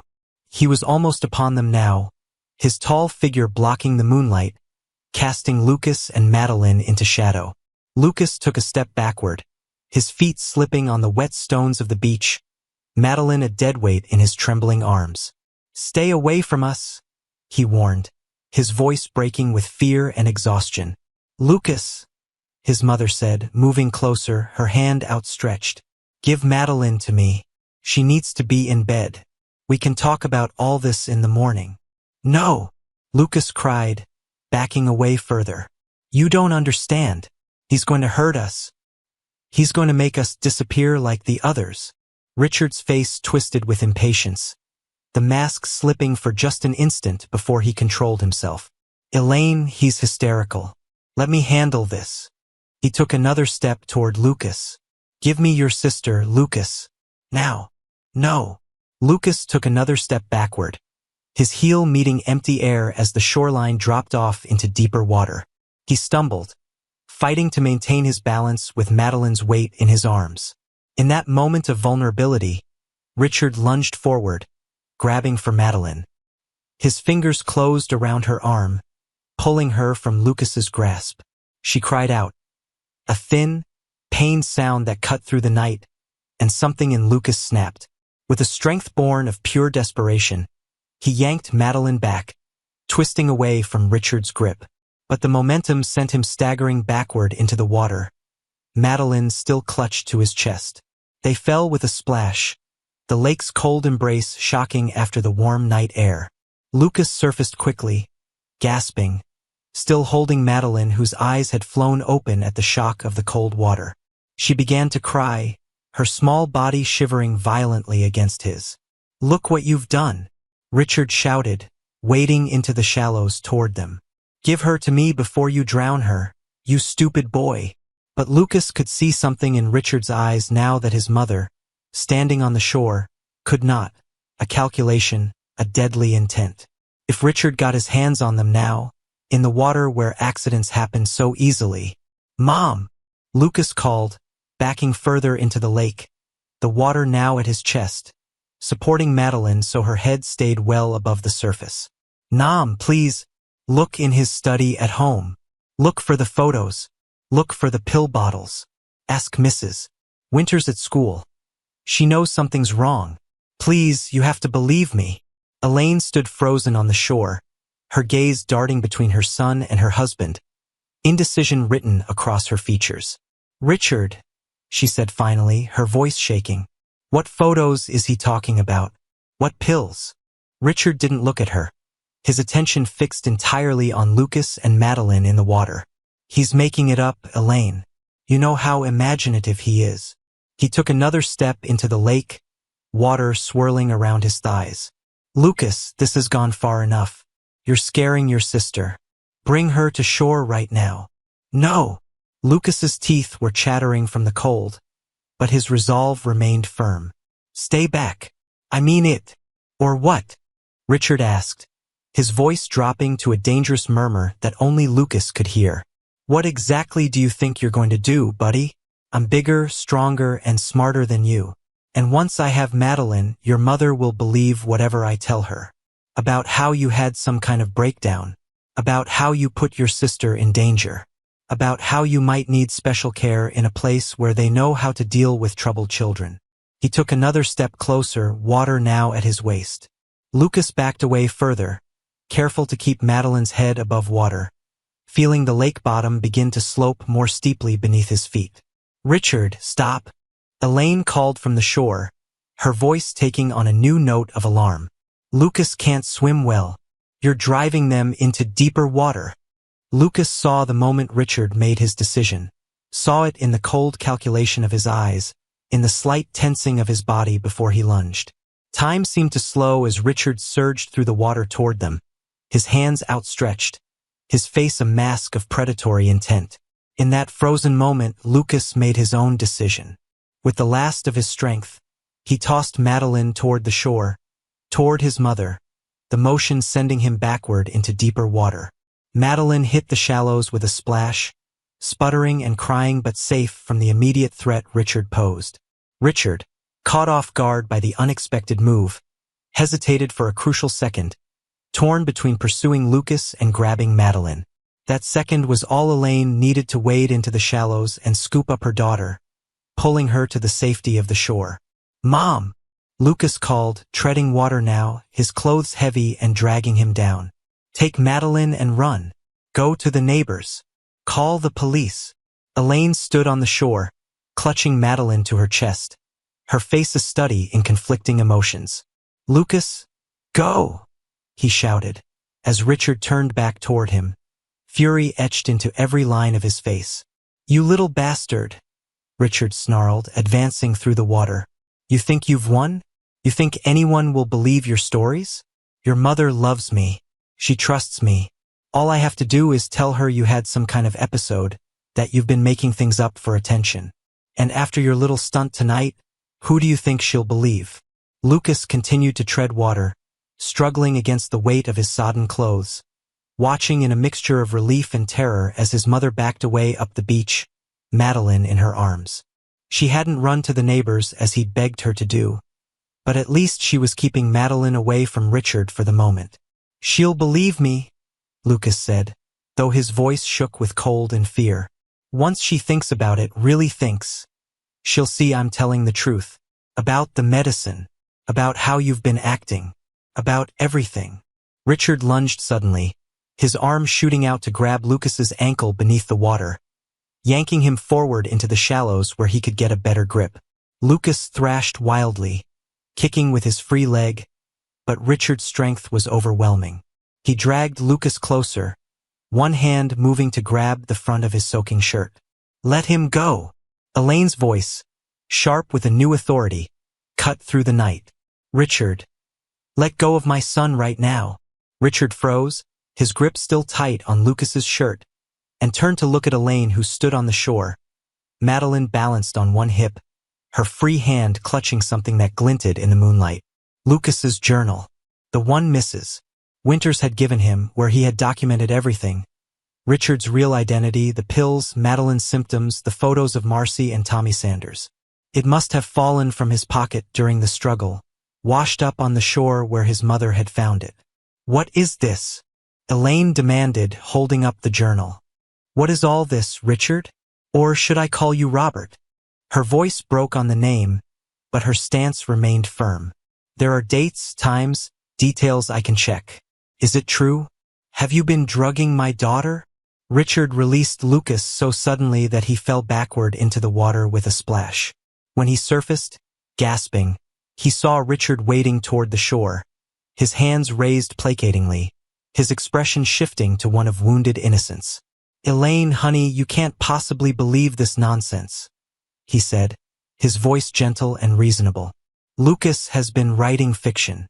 You know how creative he is. This is just another story. Another attempt to get attention." Elaine took a step backward, keeping the distance between them. "It's very specific for fiction, Richard. Names, dates, pill bottles with scraped-off labels. A woman and boy from Columbus who are missing." Her voice hardened. "Is your name really Robert Henderson?" Richard stopped, water lapping around his knees, his face unreadable in the shifting moonlight. "Elaine, you're being ridiculous. Of course my name is Richard Holloway. I'm your husband. I love you and the children. This," he gestured at the journal, at the situation, "this is all a misunderstanding. Then you won't mind if I call the police to clear it up?" Elaine said, reaching into the pocket of her robe and producing her cell phone. "I'm sure they can help us sort fact from fiction." Something changed in Richard's demeanor. A subtle shift, a tightening of his shoulders, a coldness entering his eyes. "I don't think that's necessary, Elaine. Let's go back to the cabin and discuss this like rational adults." "I'm calling the police," Elaine repeated, more firmly this time. "Stay where you are, Richard." For a long, tense moment, no one moved. Lucas remained in the water, shivering violently now, watching as his mother began to dial with one hand, still holding Madeline with the other. Richard stood in the shallows, his body tense, poised like a predator about to spring. Then, with a suddenness that startled them all, he lunged toward Elaine, reaching for the phone. Elaine screamed and stumbled backward, losing her balance on the uneven pebbles of the beach. As she fell, Madeline slipped from her grasp, landing hard on the stones with a cry of pain. Richard seized the moment of chaos, grabbing the phone from Elaine's hand and hurling it into the lake where it disappeared with a distant splash. Then he turned toward Madeline, reaching for her with an expression that made Lucas's blood run cold. "No!" Lucas shouted, struggling toward the shore, his waterlogged clothes hampering his movements. "Leave her alone." Elaine, recovering from her fall, threw herself between Richard and Madeline, her maternal instinct overriding any fear she might have felt. "Don't touch her," she cried, her voice raw with emotion. "Don't you dare touch my daughter." Richard hesitated, clearly calculating his options. The situation had spiraled beyond his control. Without the phone, Elaine couldn't call for help immediately, but the neighboring cabin was close enough that a determined adult could reach it quickly. And Elaine's suspicions were now fully aroused. The careful facade he had built was crumbling rapidly. "You're making a mistake, Elaine," he said, his voice low and dangerous. "I've done nothing but love you and these children. Nothing but try to build a family with you." "Is your name Richard Holloway?" Elaine demanded, gathering Madeline into her arms and rising to her feet. "Answer me." Richard's face contorted with rage, the mask finally dropping completely. "You ungrateful bitch," he snarled. "After everything I've done for you, given you a father for your children, security, a future, this is how you repay me? By believing the fantasies of a jealous 9-year-old. Lucas had reached the shallows now, his legs barely supporting him as he staggered toward his mother and sister. "It's true," he gasped. "All of it. He's been lying to us from the beginning." Richard's gaze flicked between them, calculating, predatory. Then, with a suddenness that took them all by surprise, he turned and ran. Not toward the cabin but along the shoreline, heading south away from the neighboring property, disappearing into the darkness beyond the reach of the moonlight. For a moment no one moved. The only sounds were their ragged breathing and the gentle lapping of water against the shore. Then Elaine seemed to collect herself, shifting Madeline in her arms and reaching out to pull Lucas against her side. "We need to get to the neighbors," she said, her voice shaking but determined. "Both of you are soaking wet and freezing. Madeline still has a fever. We need help." Lucas looked up at his mother, seeing the new lines of strain around her eyes, the paleness of her face in the moonlight. "You believe me?" he asked, his voice small and uncertain. Elaine looked down at him, tears welling in her eyes. "I believe that something is very wrong, and that you were trying to protect your sister. That's enough for now." She squeezed his shoulder gently. "The rest we'll figure out with the police." Together, they made their way along the shoreline toward the neighboring cabin, its green roof and chimney just visible through the trees. Lucas's legs felt like lead, his clothes heavy with lake water, his body trembling with cold and the aftermath of terror. But Madeline was safe in their mother's arms, and Robert was gone, at least for the moment. They had escaped the immediate danger. But Lucas knew, with a certainty that went bone deep, that this was not over. Richard would not simply disappear into the night, leaving them to tell their story to the police, to expose his true identity, to ruin the life he had so carefully constructed. He would be back, and when he came, he would be more dangerous than ever. As they approached the neighboring cabin, its windows glowing with warm light that spilled onto the lawn, Lucas felt a complex mixture of relief and dread. They had survived the night. They had found their voices in the darkness. But the danger had only just begun. 6 months had passed since that harrowing night at Lake Champlain.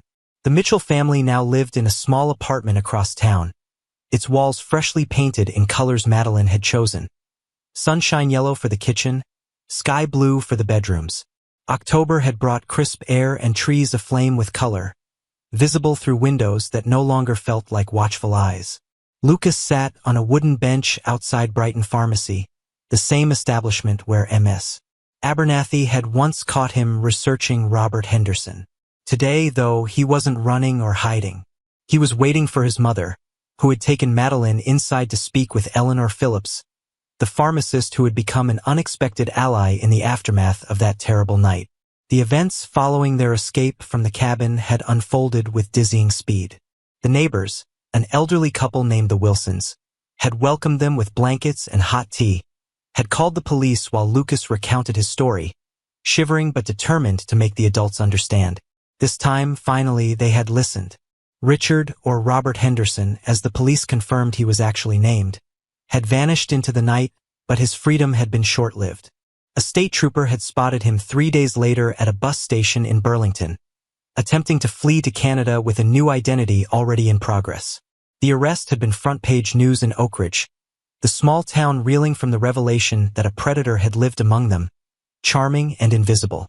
The evidence, once people began looking, had been overwhelming. The pill bottles in the medicine cabinet contained a powerful sedative never prescribed to either Mitchell child.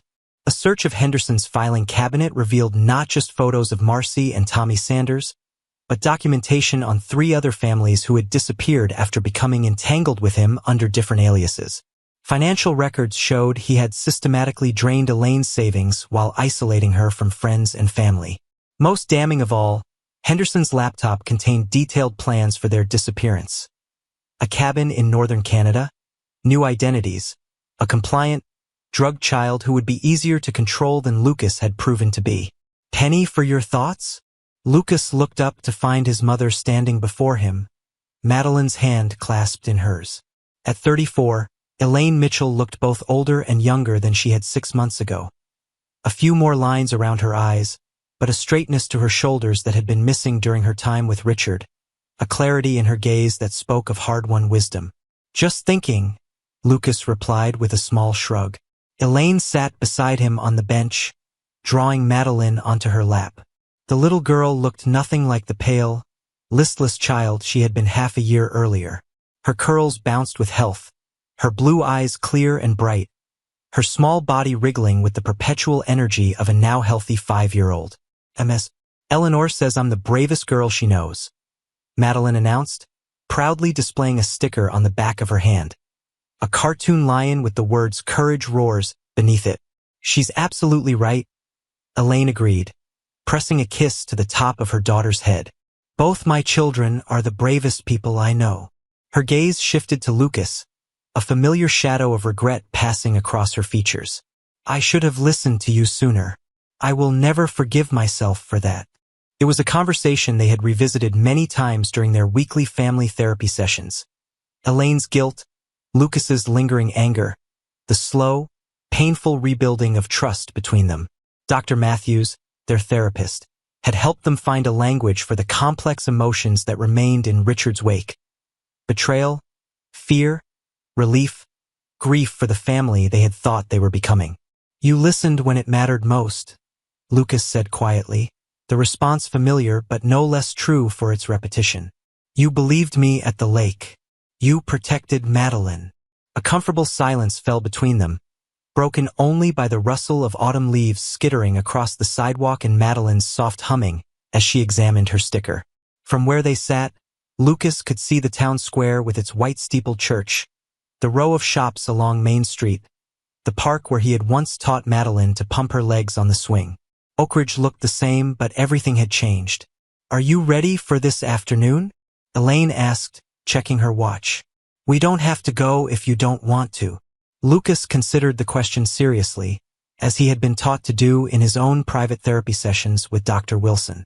This afternoon referred to the community award ceremony at the town hall, where Lucas was to receive a citation for courage from the mayor. Eleanor Phillips had organized it as part of a new child safety awareness initiative she had launched after learning of Richard's predatory pattern. I think I'm ready, he said finally. Mrs. Winters will be there, right?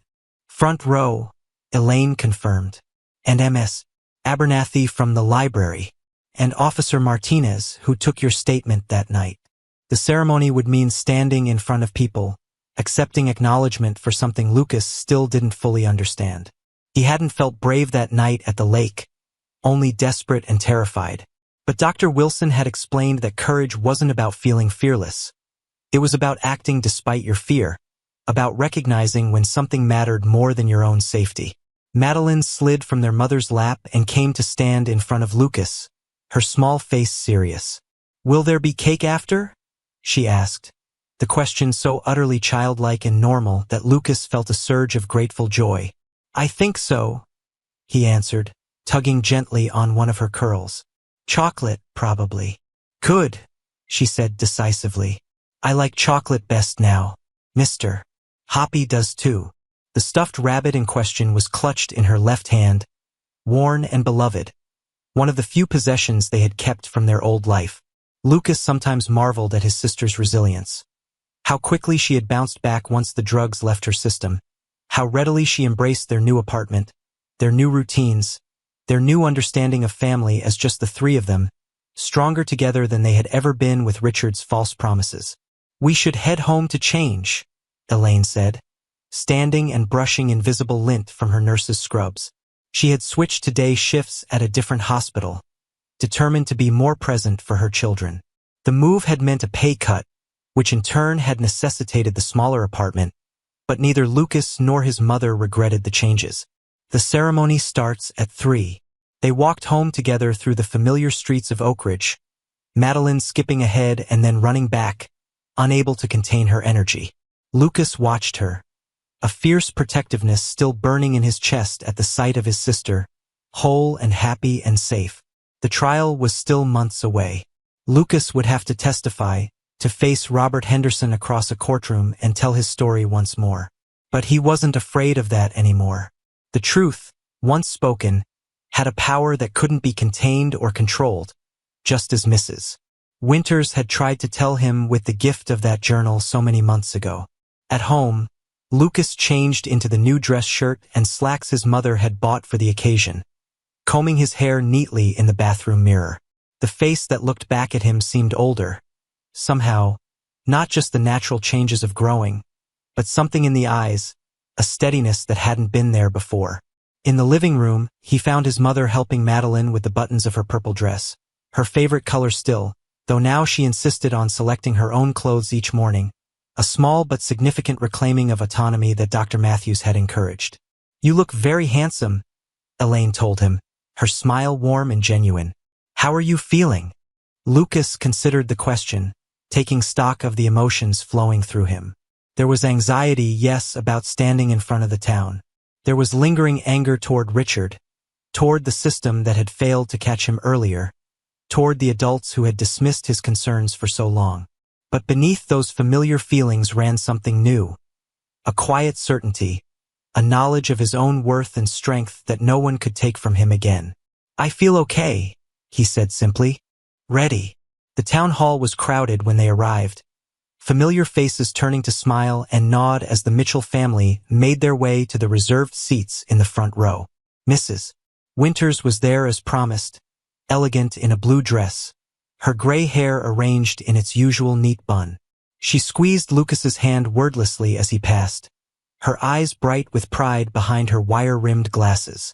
Mayor Collins spoke first, his deep voice echoing through the hall as he outlined the new child safety awareness program that would be implemented in Oak Ridge's schools and community centers. Then Eleanor Phillips took the podium, describing in general terms the dangers children might face and the importance of listening, really listening when they tried to tell adults something was wrong. "Today we honor a young man who reminds us all that courage comes in many forms," Eleanor said, her gaze finding Lucas in the front row. "Sometimes the bravest thing we can do is to keep speaking the truth, even when no one seems to be listening." Lucas Mitchell did exactly that, protecting his sister and ultimately his mother from harm through his persistence, his careful observation, and his unwavering love for his family. Lucas felt his mother's hand close around his, a silent support as Eleanor called him to the stage. His legs felt oddly disconnected as he made his way up the steps, facing the sea of familiar faces. His teachers, his neighbors, the police officers who had responded that night at the lake. In recognition of his courage and his role in bringing a dangerous predator to justice, Eleanor continued, the town of Oak Ridge presents Lucas Mitchell with this citation for bravery. The framed certificate she handed him felt unexpectedly heavy. Lucas looked out at the audience, at the faces of people who had known him his whole life but had never really seen him until now. They were applauding for him for what he had done, for the truth he had refused to stop speaking no matter how many times he was dismissed.